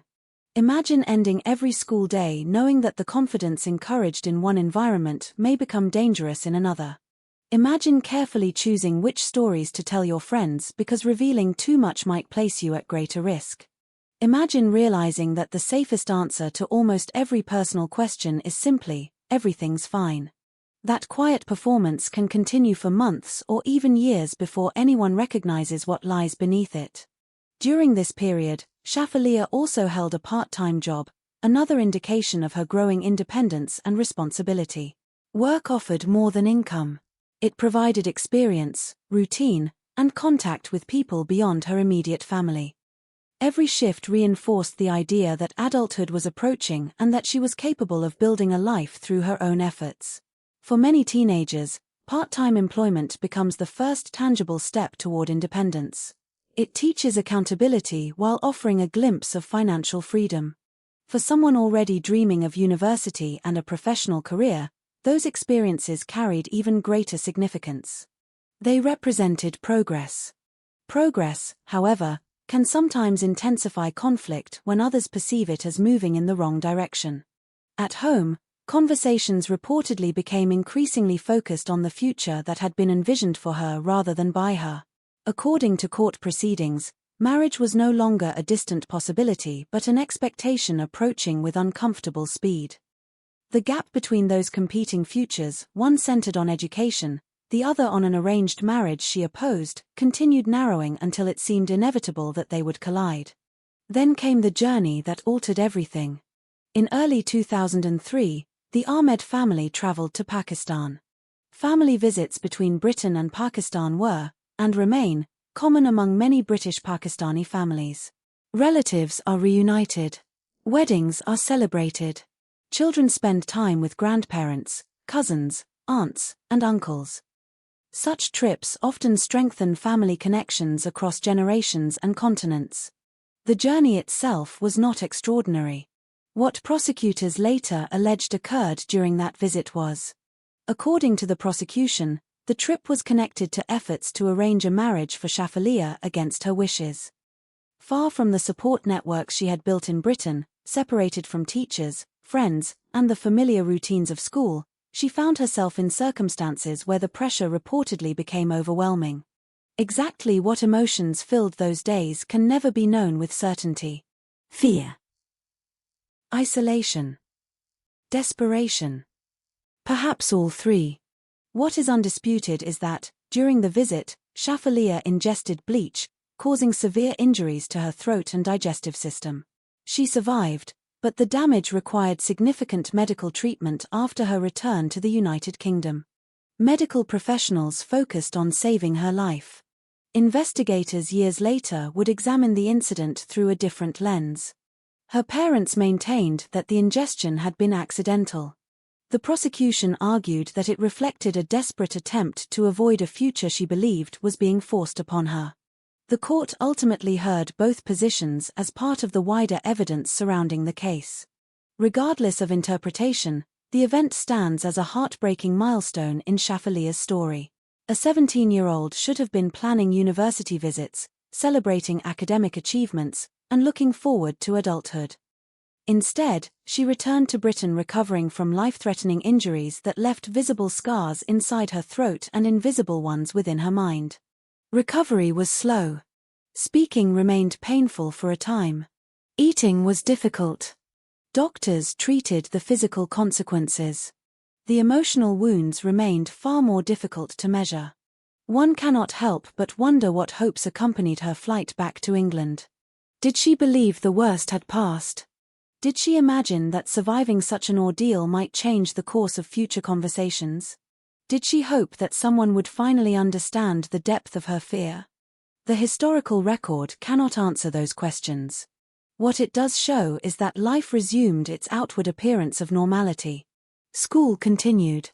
Work continued. Daily routines resumed. To classmates passing her in the corridor, she was simply Shafaliya again. But beneath that appearance, according to the prosecution's later case, the underlying conflict had not disappeared. It had merely become more dangerous.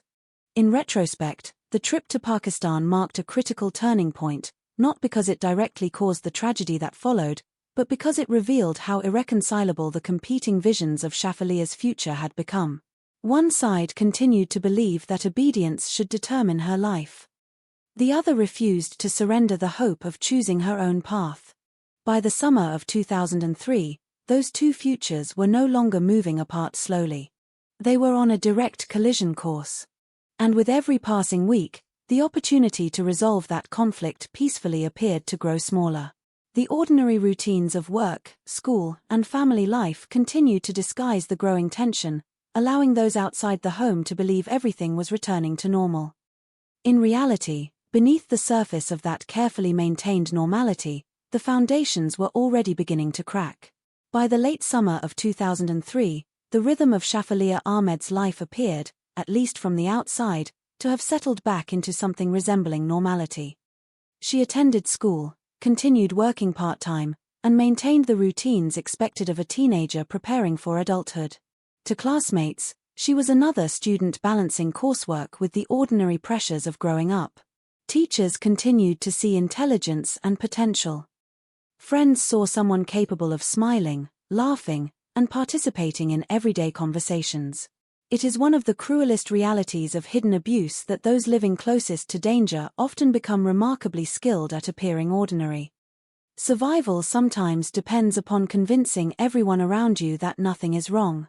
But ordinary routines do not erase extraordinary fear. Every return home meant stepping back into an environment where, according to the prosecution's later case, the central conflict remained unresolved.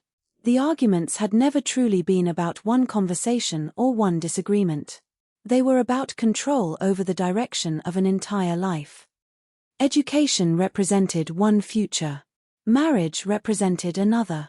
Personal choice stood on one side. Family expectation stood on the other. With each passing week, those futures became increasingly incompatible.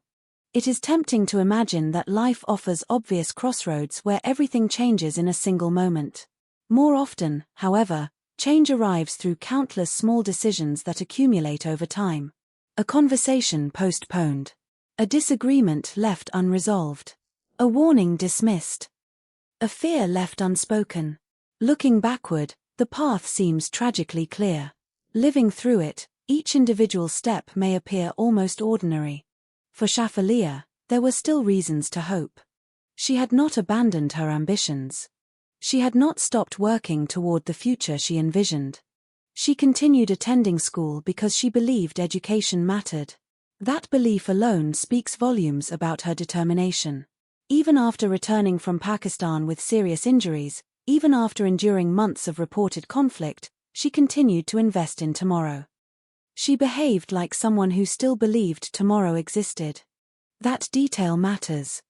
Victims are sometimes remembered only through the violence they suffered, but their lives were defined far more by the futures they tried to build than by the crimes that interrupted them. Those who knew Shafaliya described a young woman with goals. She was not drifting through adolescence without direction. She imagined herself studying law, pursuing higher education, and eventually creating a life shaped by her own decisions. Those dreams reflected optimism. They reflected resilience. Most importantly, they reflected the belief that her circumstances could still change. The tragedy is that while she looked forward, events around her were moving toward a very different destination. Inside the Ahmed household, according to the prosecution, tensions remained high. The disagreements that had surfaced months earlier had not faded with time. Instead, they became part of daily life. Arguments reportedly centered on issues that reached beyond individual choices and into questions of authority, obedience, and family reputation. The concept of so-called honor has often been misunderstood in public discussion. It is essential to distinguish between cultural identity and criminal behavior.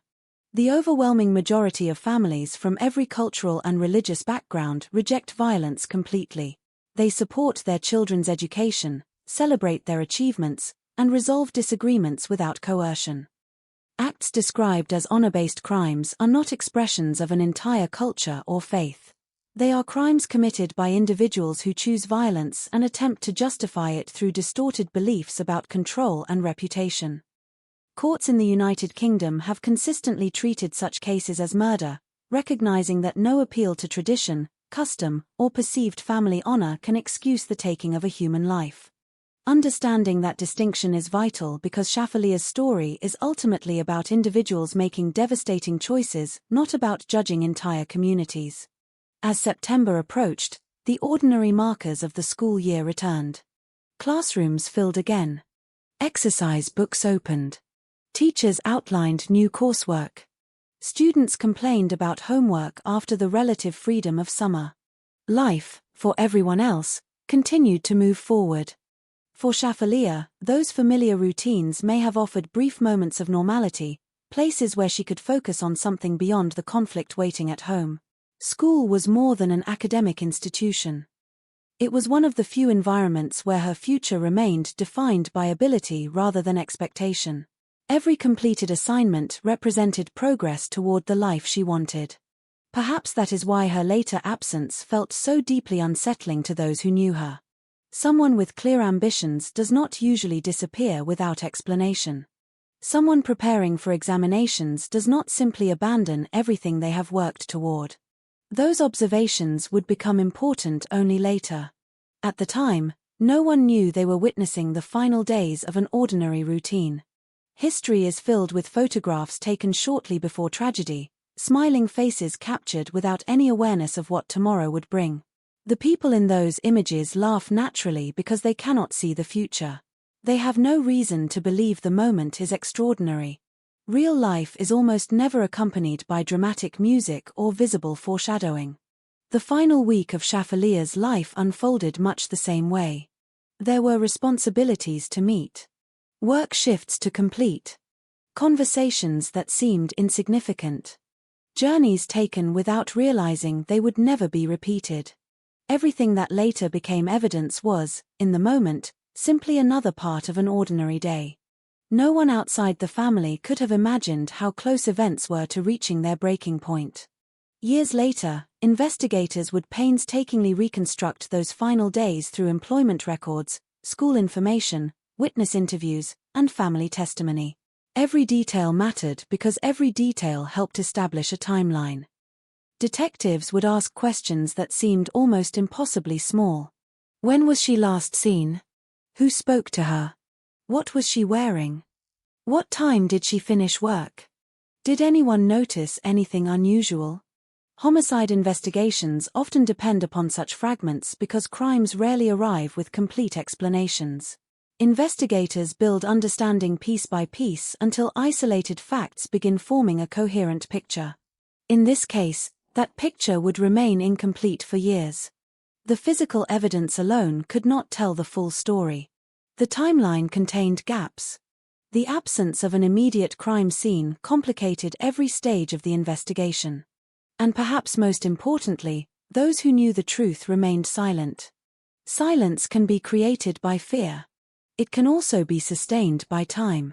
As months become years, memories fade. Witnesses begin doubting themselves. Children grow older while carrying secrets they were never meant to bear. Detectives retire. Files grow thicker but answers remain elusive. For a long time, Shafaleea Ahmed's story seemed destined to become another unsolved tragedy. Yet beneath the unanswered questions lay a simple truth that never changed. A 17-year-old girl with academic promise, professional ambitions, and dreams of choosing her own future had vanished. No explanation adequately accounted for that disappearance. No theory erased the contradictions. The person everyone described, a responsible student with clear goals, did not fit the image of someone who would voluntarily abandon her education, her friends, and the future she had worked so hard to build. That contradiction lingered at the center of the investigation from the very beginning. It quietly challenged every assumption. It pushed detectives to keep asking questions even when evidence appeared frustratingly limited. Because sometimes an investigation begins not with what investigators know, but with what they cannot bring themselves to believe. And that disbelief would eventually lead them toward one of the most shocking family murder cases in modern British criminal history. The world would later come to know Shafaleea Ahmed as the victim of a crime that sparked national conversations about coercion, forced marriage, and the protection of vulnerable young people. But before any of that happened, she was simply a daughter, a sister, a student, and a young woman with extraordinary potential. She deserved the chance to grow older, to sit in a university lecture hall, to argue cases in a courtroom, to build a career, to choose whom she loved, and to decide for herself what kind of life she wanted to live. Those possibilities were never allowed to become reality. Instead, they became the measure of everything that was lost. And as the evening of September 11, 2003 drew closer, the future Shafaleea had fought so hard to preserve was about to collide with forces far more dangerous than anyone outside her home could possibly imagine. The story now leaves behind the portrait of who she was and enters the darkest chapter of all, the final day, when years of hidden conflict would erupt into an irreversible act of violence that would remain concealed from the world for nearly 7 years. If you had met Shafaleea Ahmed in a school corridor, there is little reason to believe you would have remembered that brief encounter as extraordinary. She was not the loudest student in the room or someone constantly seeking attention. She did not leave behind stories of reckless behavior or endless conflict with teachers. Instead, the people who knew her described someone thoughtful, intelligent, and quietly determined. She carried herself with a maturity that often comes to young people who have learned far too early that life is more complicated than it appears. To classmates, she was approachable. To teachers, she was capable. To friends, she was someone who listened as much as she spoke. Nothing about her suggested that, within a few years, her name would become known across Britain not because of the life she built, but because of the life that was taken from her. Victims are often remembered through photographs frozen in time. A smiling face appears on television. A graduation portrait is printed beside newspaper headlines. Those images become symbols of innocence, yet they rarely capture the complexity of the person behind the smile. A photograph cannot reveal private fears. It cannot show the conversations someone rehearsed silently before walking through the front door each evening. It cannot capture the invisible calculations that shaped ordinary decisions. It preserves a single moment while hiding everything that came before and everything that never had the chance to happen afterward. Shafalia's classmates remembered someone who could move naturally between different groups of people. She was academically successful, but she was not defined solely by grades. She understood humor. She enjoyed ordinary teenage conversations. She shared the same excitement about the future that many young people experience as adulthood begins to feel within reach. There were discussions about university, careers, friendships, music, and the countless possibilities that seem limitless at 17. From the perspective of those around her, she was building a life step by step, one examination, one school term, one ambition at a time. Perhaps that is why so many people later struggled to understand her disappearance. Nothing about the young woman they knew suggested someone preparing to walk away from everything.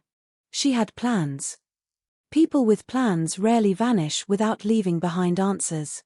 Teachers often become some of the most reliable witnesses in cases involving young victims because they observe students over long periods of time.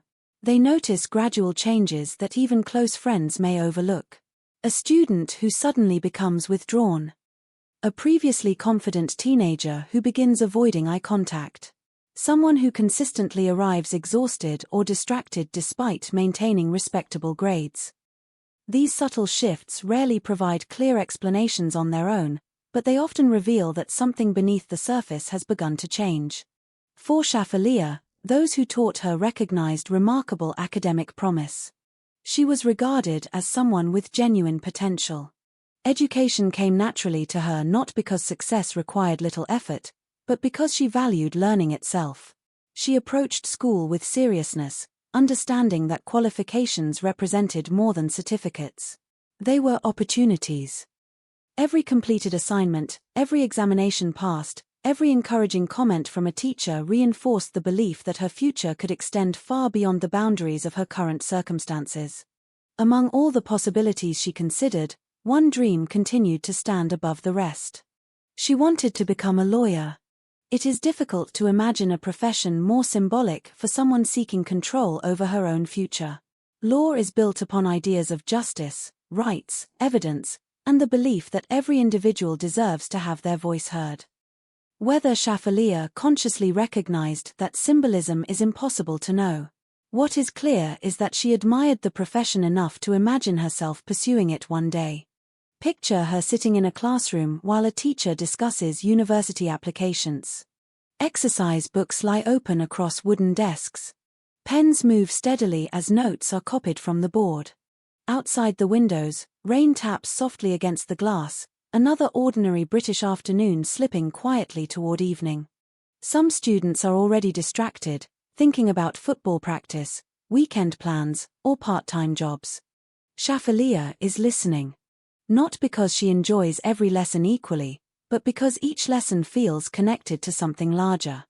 Every piece of knowledge represents another step toward independence. Another step toward becoming the person she hopes to be. Dreams have remarkable resilience. They continue growing even in difficult environments. A young person can imagine tomorrow while standing in circumstances that offer very little encouragement. That ability to dream often becomes one of the strongest indicators of hope. Hope itself became one of Shafalia's defining characteristics. Despite the pressures described later during the investigation, she continued planning for the future. She continued working. She continued studying. She continued believing that persistence might eventually create opportunities impossible to see in the present. There is quiet courage in that determination. Not the dramatic courage celebrated in films, but the quieter kind that wakes up every morning and chooses not to surrender. Outside school, Shafalia's part-time job reflected another side of her personality. Employment during adolescence is rarely just about earning money. It teaches responsibility, punctuality, communication, confidence. Every shift requires interacting with strangers, solving small problems, and managing expectations. For many teenagers, those experiences become the first taste of adult independence. For Shafaliya, they may also have represented moments of freedom. Time spent beyond the immediate supervision of home. Time surrounded by colleagues and customers rather than conflict. Ordinary routines that allowed her, if only briefly, to imagine the independent life she hoped one day to build. Customers passing through the workplace almost certainly never knew anything about her private struggles. To them, she was simply another young employee. Polite. Professional. Helpful. They accepted whatever service she provided and continued with their own lives. That anonymity carried a strange kind of comfort. For a few moments at a time, she could exist without explaining herself. Without defending her ambitions. Without navigating difficult conversations. Just another teenager earning experience while looking ahead to adulthood. Friends occupied another important place in her world. Although no friendship can completely erase problems waiting at home, companionship provides something equally valuable. Normality. Teenagers laugh together because laughter briefly interrupts worry. They complain about homework because homework feels manageable compared with the uncertainties of life. They exchange stories about teachers, television shows, and weekend plans because ordinary conversations remind them they belong somewhere. Belonging mattered enormously to Shafaliya. Like many young people growing up within multiple cultural influences, she did not reject her heritage. She simply wanted the freedom to define herself within it. That distinction is essential. Wanting education does not mean rejecting family. Wanting personal choice does not mean abandoning cultural identity. Those ideas are not mutually exclusive. Millions of young people successfully combine respect for their families with independent lives. The tragedy in this case was not created by the existence of different expectations. It emerged because those expectations eventually became irreconcilable. As adolescence progressed, friends noticed moments when Shafaliya seemed quieter than usual. There were occasions when concern briefly surfaced before disappearing behind familiar smiles. Such moments are common among teenagers and therefore easy to overlook. Stress from examinations. Arguments with parents. Relationship difficulties. Countless explanations seem more likely than the truth that would later emerge.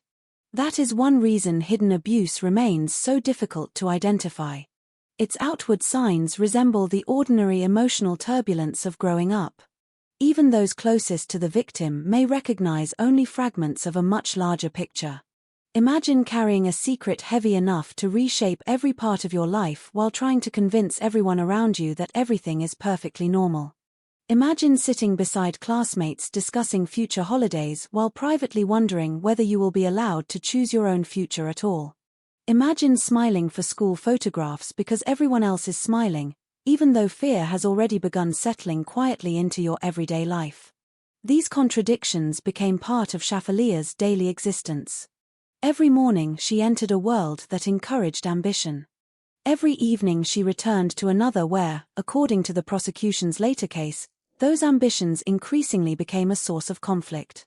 Between those two worlds stood one young woman trying desperately to hold on to both. She did not stop loving her family. She did not stop respecting education. She simply hoped there was a way for both to coexist. For a long time, she continued believing that such a future remained possible. It is impossible to know exactly when that hope began to weaken. Perhaps it happened gradually. Perhaps there was no single moment at all. Perhaps hope simply became harder to sustain each time another difficult conversation ended without understanding. What remains undeniable is that Shafaliya continued moving forward despite the uncertainty surrounding her. She kept attending school. She kept planning ahead. She kept imagining herself standing one day inside a courtroom, not as the subject of legal proceedings, but as the lawyer presenting arguments on behalf of someone else. That imagined future never came. Instead, the courtroom would one day speak her name for reasons no one who knew the 17-year-old student could ever have imagined. Before that courtroom could deliver justice, however, there was still a young woman fighting quietly to preserve the life she believed she had every right to choose. For many people, The teenage years are defined by a gradual expansion of freedom. A child who once needed permission for every decision slowly begins making choices independently. They learn to manage their own schedules, form deeper friendships, develop personal beliefs, and imagine the kind of adult they want to become. Mistakes are expected. Disagreements are normal. Growing up is, in many ways, the process of discovering where a person ends and where the expectations of others begin. For Shafaliya Ahmed, that process was far more complicated. The journey toward adulthood was not simply about choosing a university course or deciding what career she wanted. It became a struggle over whether she would have the ability to make those choices at all. The same age when many young people begin exploring independence was, according to evidence later presented in court, the period when pressure surrounding her future became increasingly intense. Yet even under that pressure, there remained another side of Shafaliya that deserves to be remembered. She was not defined by conflict. She was not defined by fear. She was not defined by the circumstances that eventually surrounded her death. She was a teenager with a personality, interests, humor, and hopes. She was a daughter, a sister, a friend, and a student. Before she became the center of a criminal investigation, she was simply a young woman trying to understand herself and the world around her. Those who knew her described someone who could be both ambitious and compassionate. Academic ability was one part of her identity, but it was not the only part. Like many teenagers, she existed between responsibility and curiosity. She could focus seriously on her future while still enjoying the small moments that made everyday life meaningful. A conversation with a friend after class. A joke shared during a break. The excitement of discussing plans that existed months or years away. Those moments may appear insignificant when compared with the tragedy that followed, but they are precisely what make her story human. A person's life is not measured only by its final chapter. It is built from thousands of ordinary moments that rarely receive attention because they are not dramatic. They are simply life. Shafaliya's life was filled with those moments. She attended school. She studied. She worked. She dreamed. She planned. The tragedy was not only that she died young. It was that so much of her life remained unwritten. The future she imagined existed clearly in her mind. She wanted to study law, and that ambition reflected a desire for achievement and independence. The legal profession requires confidence, communication skills, and the ability to stand before others and argue a position. These qualities were already visible in the way she approached her education and expressed her opinions. There was a certain irony in that dream. A young woman who hoped to spend her adult life advocating for others would eventually need others to advocate for her. Her own voice, which she had used to express her wishes and defend her choices, would later become silent. The responsibility of telling her story would fall upon investigators, witnesses, and those who continued fighting to ensure she was not forgotten. But before that happened, Shafaliya was still trying to make herself heard. One of the most difficult aspects of family pressure is that it rarely exists as a single dramatic event. It is often experienced through repeated interactions over time. A comment. A demand. A disagreement. A reminder of expectations. Each moment may appear small, but together they create an atmosphere that can profoundly affect someone's sense of control over their own life. For Shafaliya, according to the prosecution, the central disagreement involved marriage. The idea of arranged marriage exists in many communities around the world, and it is important to recognize that arranged marriages can take many different forms. In some families, they involve mutual agreement, respect, and the freedom for both individuals to accept or reject the arrangement. The issue at the heart of this case was not cultural tradition itself, but the allegation that Shafaliya was pressured into a marriage she did not want and that her refusal was treated as unacceptable. Her desire was simple. She wanted a choice. Choice is something many people only notice when it is taken away. Choosing what to study. Choosing a career. Choosing who to marry. Choosing the direction of one's own life. For most people, these decisions are considered fundamental parts of becoming an adult. For Shafaliya, they became the source of a painful struggle.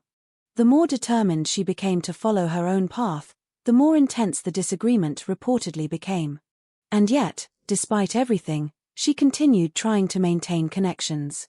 This is another aspect of her story that is easy to misunderstand. Victims of family violence do not always stop loving their families. Relationships are complicated. The same people who cause fear may also be the people a person has loved their entire life. Childhood memories do not disappear simply because circumstances become dangerous. A person can feel hurt, frightened, angry, and still hope for reconciliation. That emotional complexity is often overlooked. People ask why someone did not simply leave. Why did they not tell someone? Why did they not escape? But leaving a family situation is rarely as simple as walking out of a door. There are emotional ties, financial limitations, fear of consequences, concern for younger siblings, hope that things might improve, the belief that perhaps one more conversation could change everything. For a 17-year-old girl, those obstacles are enormous.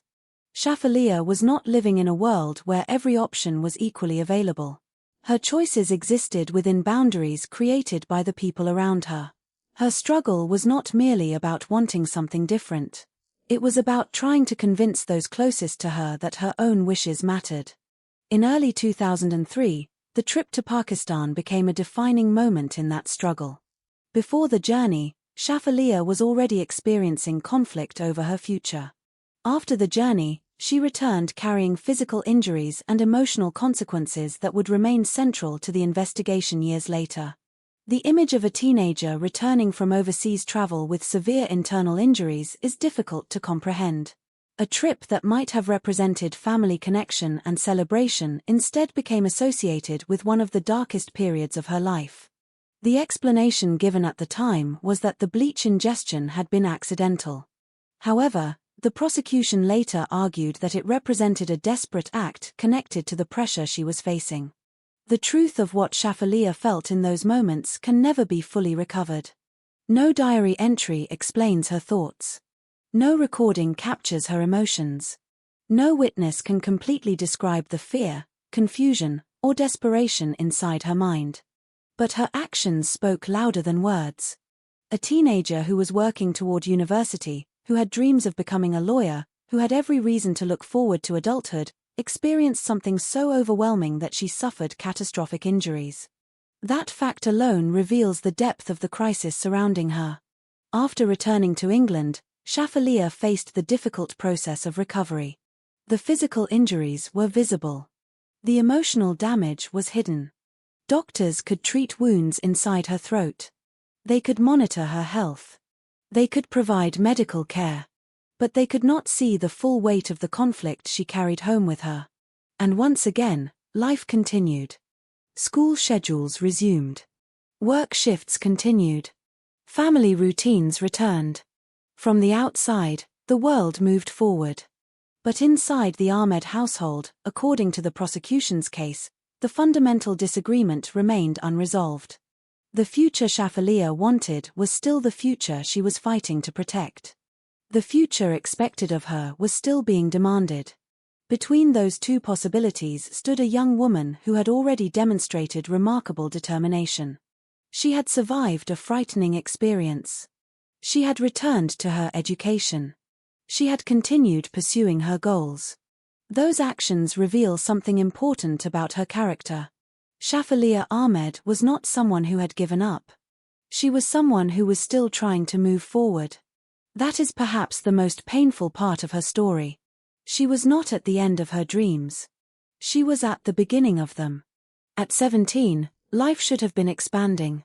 The world should have been becoming larger.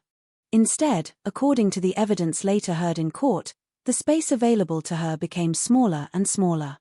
Her dreams remained. Her determination remained. But the freedom to pursue them was slipping away. And as the summer of 2003 turned into autumn, Shafaleah Ahmed continued living between two realities, one where she saw a future waiting for her, and another where that future was becoming increasingly difficult to reach. The most difficult part of understanding Shafaleah Ahmed's story is accepting the distance between who she was and what eventually happened to her. A murder investigation creates a strange transformation. A person's name moves from private conversations into police files, courtroom transcripts, and news reports. Their life becomes organized around dates, evidence, and unanswered questions. But before she became a case number, before detectives reconstructed her final months, before strangers across Britain learned her name, Shafaliya was a young woman standing at the beginning of her life. She had not yet discovered who she would become. She had not yet experienced university life. She had not yet entered a courtroom as the lawyer she dreamed of becoming. She had not yet built friendships, relationships, and memories that would define adulthood. All of those possibilities existed ahead of her. That is what makes the loss so profound. A life ending is tragic at any age. But when a young person dies, the tragedy includes not only the years they lived but the years they were never allowed to experience. Every future birthday, every achievement, every ordinary morning that should have arrived but never did. Every version of themselves they might have become. For Shafaliya, the future was something she actively imagined. She did not simply hope things would improve. She worked toward improvement. Education became her pathway. Her ambition to become a lawyer represented more than professional success. It represented independence, confidence, and the ability to stand on her own. It was a career built around having a voice, presenting arguments, and seeking justice. The irony would later become impossible to ignore. A young woman who dreamed of using her voice to help others would eventually become someone whose own voice needed others to protect and preserve. Yet even as her story became defined by tragedy, those who remember her have always emphasized that she was more than the circumstances of her death. She was a student who stayed focused on her goals. She was a friend who shared ordinary teenage experiences. She was a daughter navigating a complicated family relationship. She was a sister. She was a person with hopes that extended far beyond the walls of her home. Understanding that matters because victims of violent crimes are often unintentionally reduced to the worst moment of their lives. The details of the crime become so overwhelming that the person disappears behind them. The investigation becomes larger than the individual. The evidence becomes louder than the dreams. But Shafaliya's dreams were important. They explain what was taken. They show that she was not someone without direction. She was not someone who had abandoned her future. She was someone actively fighting to reach it. As she grew older, the differences between her own ambitions and the expectations placed upon her became increasingly difficult to manage. According to the prosecution's case, the conflict surrounding marriage represented the central point of tension. Shafaliya wanted the ability to decide her own future. Her parents, prosecutors argued, wanted her to follow a path chosen for her. This conflict placed her in an impossible emotional position. The people from whom she expected protection were also the people whose approval she wanted. That contradiction is one of the most painful aspects of family-based violence. The human need for connection does not disappear simply because someone feels trapped. Love, fear, loyalty, and desperation can exist at the same time. A person can want independence while still hoping their family will eventually understand. They can feel hurt while still caring deeply about the people who hurt them. This complexity is often invisible to outsiders. From the outside, people sometimes imagine victims had only two options: stay or leave. Reality is far more complicated. Leaving requires believing escape is possible. It requires resources. It requires confidence that the consequences will not become worse. It requires somewhere safe to go. For a teenager, those decisions can feel impossible. Home is supposed to be the place where a child returns after facing the outside world. It is supposed to represent safety. When fear enters that space, the psychological impact is enormous because there is no simple boundary between danger and security. The place meant to provide shelter becomes the place that creates anxiety. That was the environment prosecutors described when presenting the case against Shafaliya's parents. A home where expectations became increasingly rigid. A home where disagreement became increasingly dangerous. A home where, according to the evidence later presented, A young woman's desire for independence was treated as a threat rather than a normal part of growing up. The tragedy is that many warning signs existed without creating immediate answers. A teenager experiencing family pressure may still attend school. They may still complete assignments. They may still smile with friends. They may still appear successful. This is why hidden suffering is so difficult to recognize. Pain does not always look like someone falling apart. Sometimes it looks like someone trying harder than ever to keep everything together. Shafaliya continued moving through life while carrying circumstances that few people fully understood. She continued studying. She continued working. She continued planning. Those actions reveal resilience. Even during some of the darkest moments of her adolescence, she continued imagining a future. That future represented possibility. A university campus. A legal career. A home of her own. The freedom to make decisions. The chance to become an adult on her own terms. These were not extravagant dreams. They were ordinary dreams. And that is what makes their loss so devastating. As September 2003 approached, the conflict surrounding her future had reached a critical stage. The events that would soon unfold were not the beginning of the story. They were the final consequence of a much longer struggle. A struggle between a young woman seeking control over her own life and a family dynamic that, according to prosecutors, increasingly demanded obedience above everything else. The outside world continued seeing fragments of the person she was. A student arriving at school. A young worker completing a shift. A teenager walking through familiar streets. But no one outside the home could see the full weight of what she carried. No one could see the conversations that happened behind closed doors. No one could hear the arguments. No one could measure the fear. And no one could predict that the girl they knew as Shafaliya Ahmed would soon become the center of one of Britain's most widely discussed murder cases. The final days of her life would later be examined in extraordinary detail. Investigators would reconstruct movements. Witnesses would revisit memories. Lawyers would analyze every statement. A courtroom would eventually attempt to answer the question that haunted everyone who learned her story. How could a young woman with so much promise disappear? But before that question could be answered, before evidence could be tested, and before justice could finally be delivered, the world first had to confront the moment when Shafaliya Ahmed stopped being seen as a daughter with dreams and became a missing person. On September 11, 2003, an ordinary evening would become the dividing line between two worlds. The world before Shafaliya disappeared. And the world after September 11, 2003, began like any other day in Shafaliya Ahmed's life. That is perhaps the most haunting detail of all. There was no sign that this would be the final day of her existence. No dramatic moment in the morning that suggested something terrible was approaching. No visible warning that the routine she had followed countless times before would soon come to an end. The world continued exactly as it always did. The streets of Warrington carried on with their familiar rhythm. Cars moved through the roads. People went to work. Students attended classes. Shopkeepers opened their businesses. Families prepared for another ordinary evening. And somewhere within that ordinary world, Shafaliya Ahmed was living through the final hours of her life. She was 17 years old. An age where the future often feels impossibly large.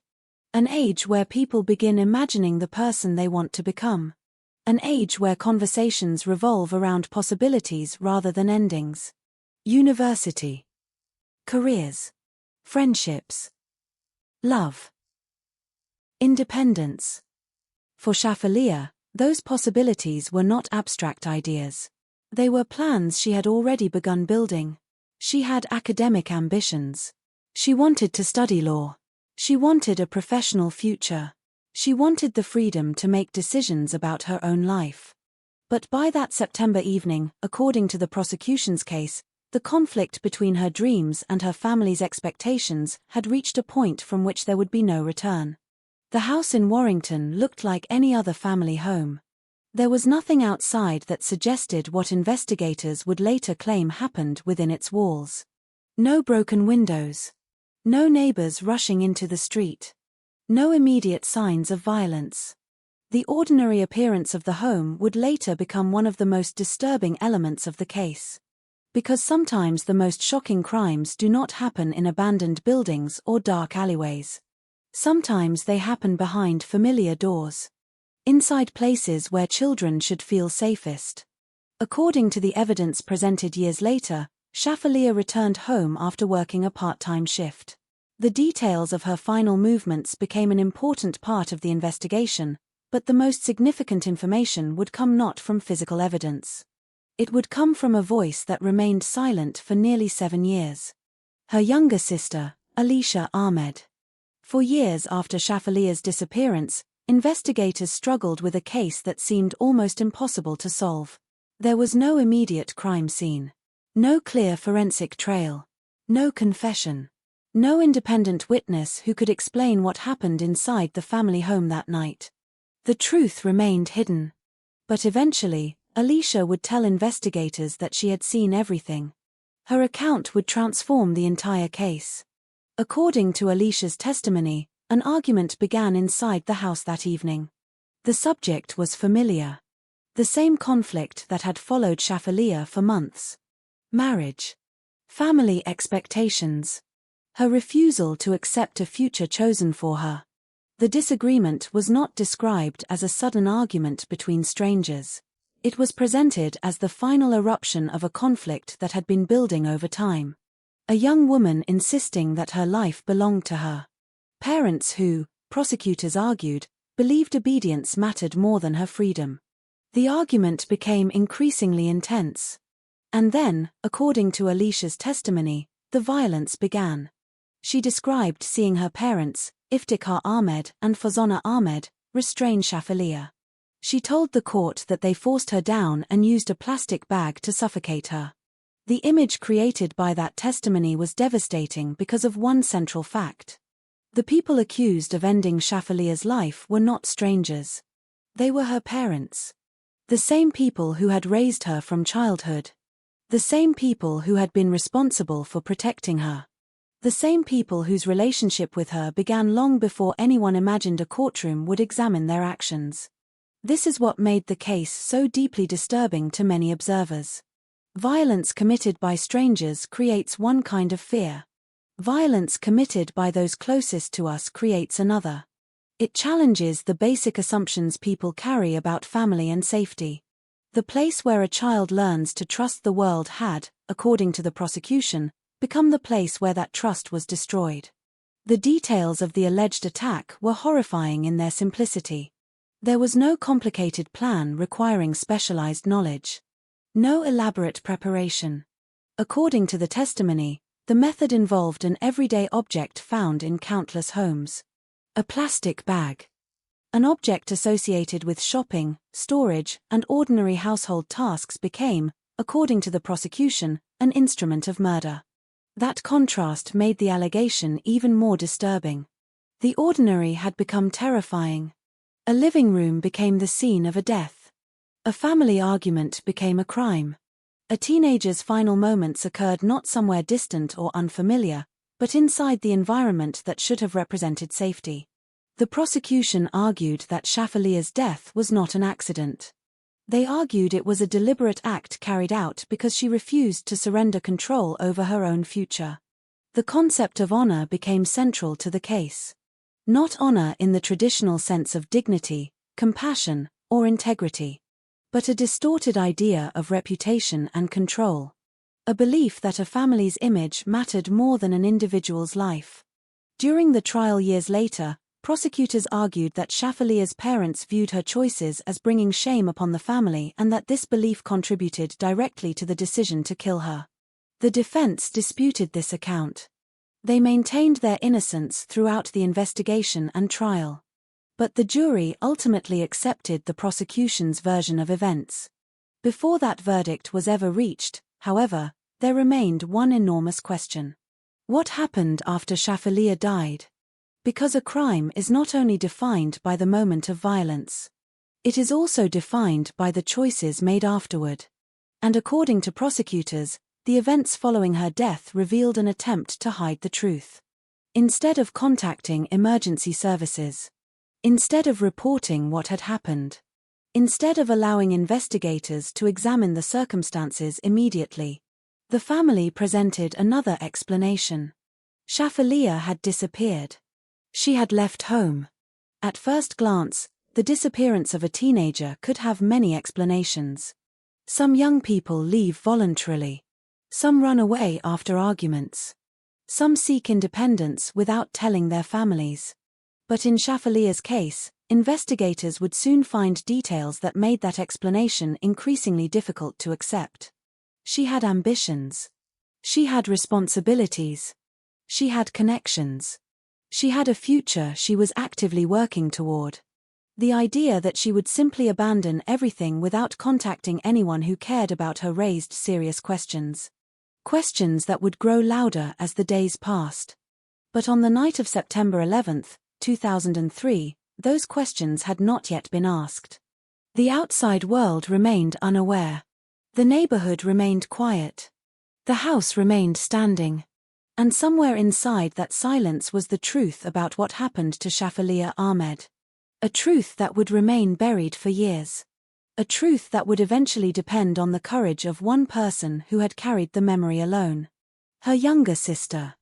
For nearly 7 years, Alicia lived with the knowledge of what she said she witnessed that night. 7 years of carrying a secret no child should ever have to carry. 7 years of seeing her sister's name appear in news reports.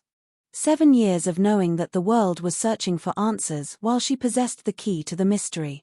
But before that revelation would come, investigators first had to confront the aftermath of Shafaliya's disappearance. A missing teenager. A grieving family. A case with almost no physical evidence. And a question that would remain unanswered for years.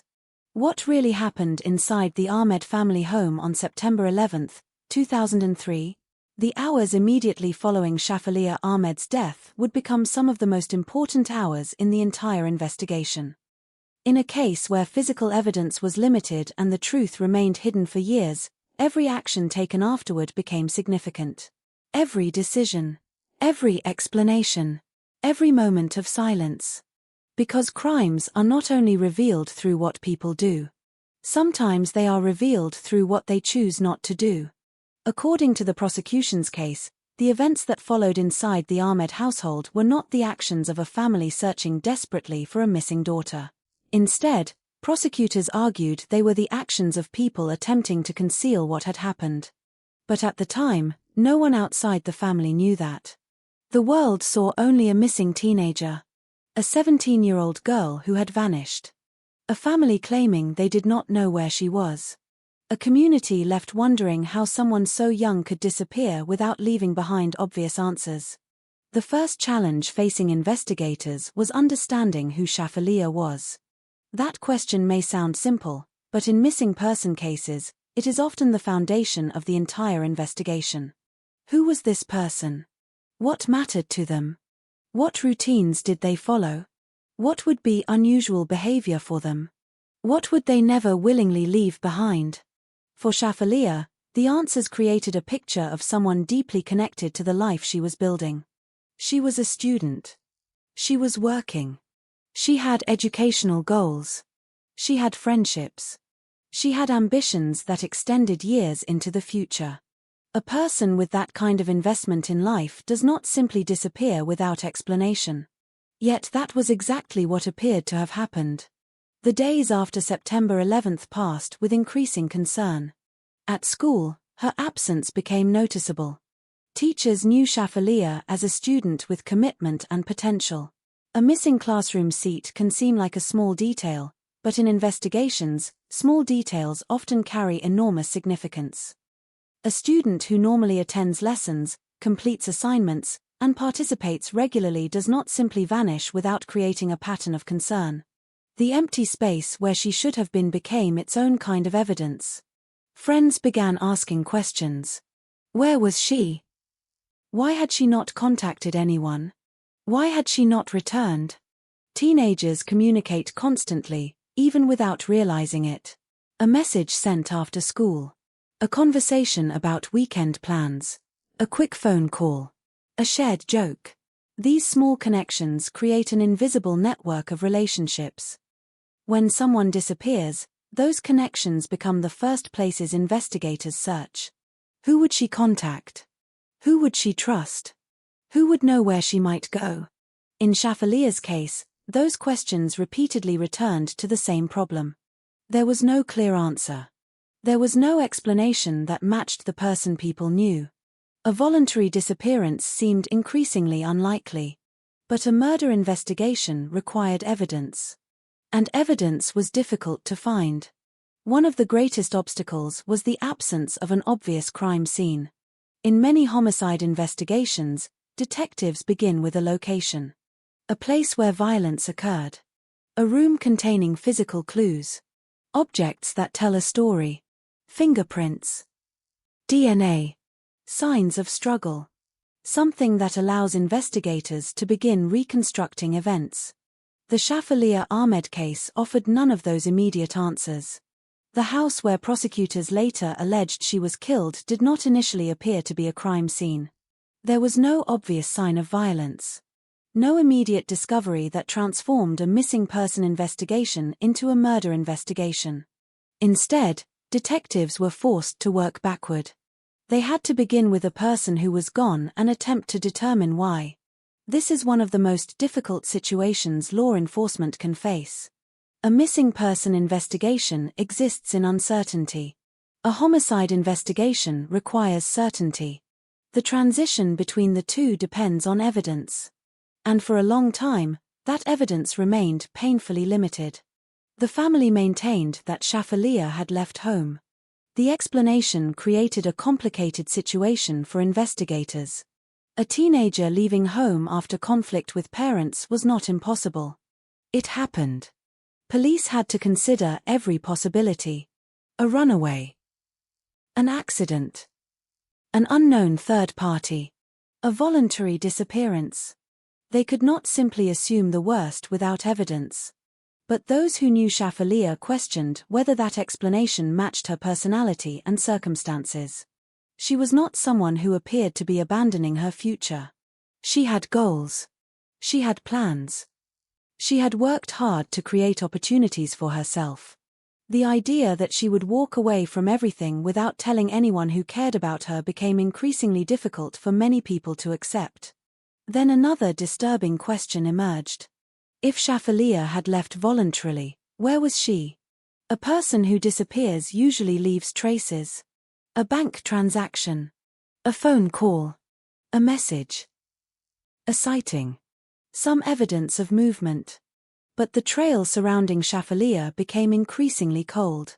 The investigation entered a frustrating space familiar to many missing person cases. The place where possibilities remain endless but answers remain absent. Every theory had to be considered. Every lead had to be examined. Every possibility had to be tested. And every dead end created another unanswered question. Meanwhile, the Ahmed family continued living with the appearance of normal life. That contrast would later become one of the most unsettling aspects of the case. Outside the home, people were searching for Shafalia. Inside the family, according to prosecutors, the truth was already known. The investigation would later examine the behavior of family members closely. How did they respond? What did they say? What did they not say? Were their actions consistent with people searching for a missing daughter? Or did they suggest something else? These questions would become central years later during the trial. But in the early stages, investigators did not have the benefit of hindsight. They were trying to solve a disappearance with limited information. A teenager was missing. A family was providing explanations. A community wanted answers. And somewhere, unknown to most people, a secret remained hidden. One of the most painful elements of the case is that Shafalia's disappearance did not immediately reveal the violence that prosecutors later said had occurred. Her name continued appearing as that of a missing person. Posters were created. Information was shared. People hoped she would return. Behind every missing person photograph is a difficult emotional reality. Families and friends are often forced to live between hope and fear. They imagine the possibility that the person is still alive somewhere. They imagine a phone call, a message, a sudden return. But they also fear the possibility they do not want to consider, that something irreversible has happened. For Shafalia's loved ones, that uncertainty lasted far longer than anyone could have imagined. The case would not be solved quickly. The truth would not emerge within days or weeks. Instead, it would become a long investigation filled with unanswered questions, competing theories, and years of frustration. The absence of immediate answers created space for speculation. People wondered what had happened. They searched for explanations. They looked for the missing piece that would finally reveal the truth. But the most important piece of evidence was not waiting in a hidden location. It was inside the memory of someone who had been there. Someone who knew what happened. Someone who had remained silent. Shafalia's younger sister, Alicia. For years, she carried the weight of that night. 4 years, she watched as the world searched for answers. 4 years, the truth remained trapped behind fear. But investigations change over time. Witnesses change. Circumstances change. And sometimes, the person who holds the key to a mystery eventually reaches the point where silence becomes impossible. That moment would come years later. But before the breakthrough, before the shocking revelation that would reopen the case and transform everything investigators believed, Shafalia Ahmed remained a missing teenager whose final moments were hidden behind a wall of uncertainty. A wall that would take nearly 7 years to break.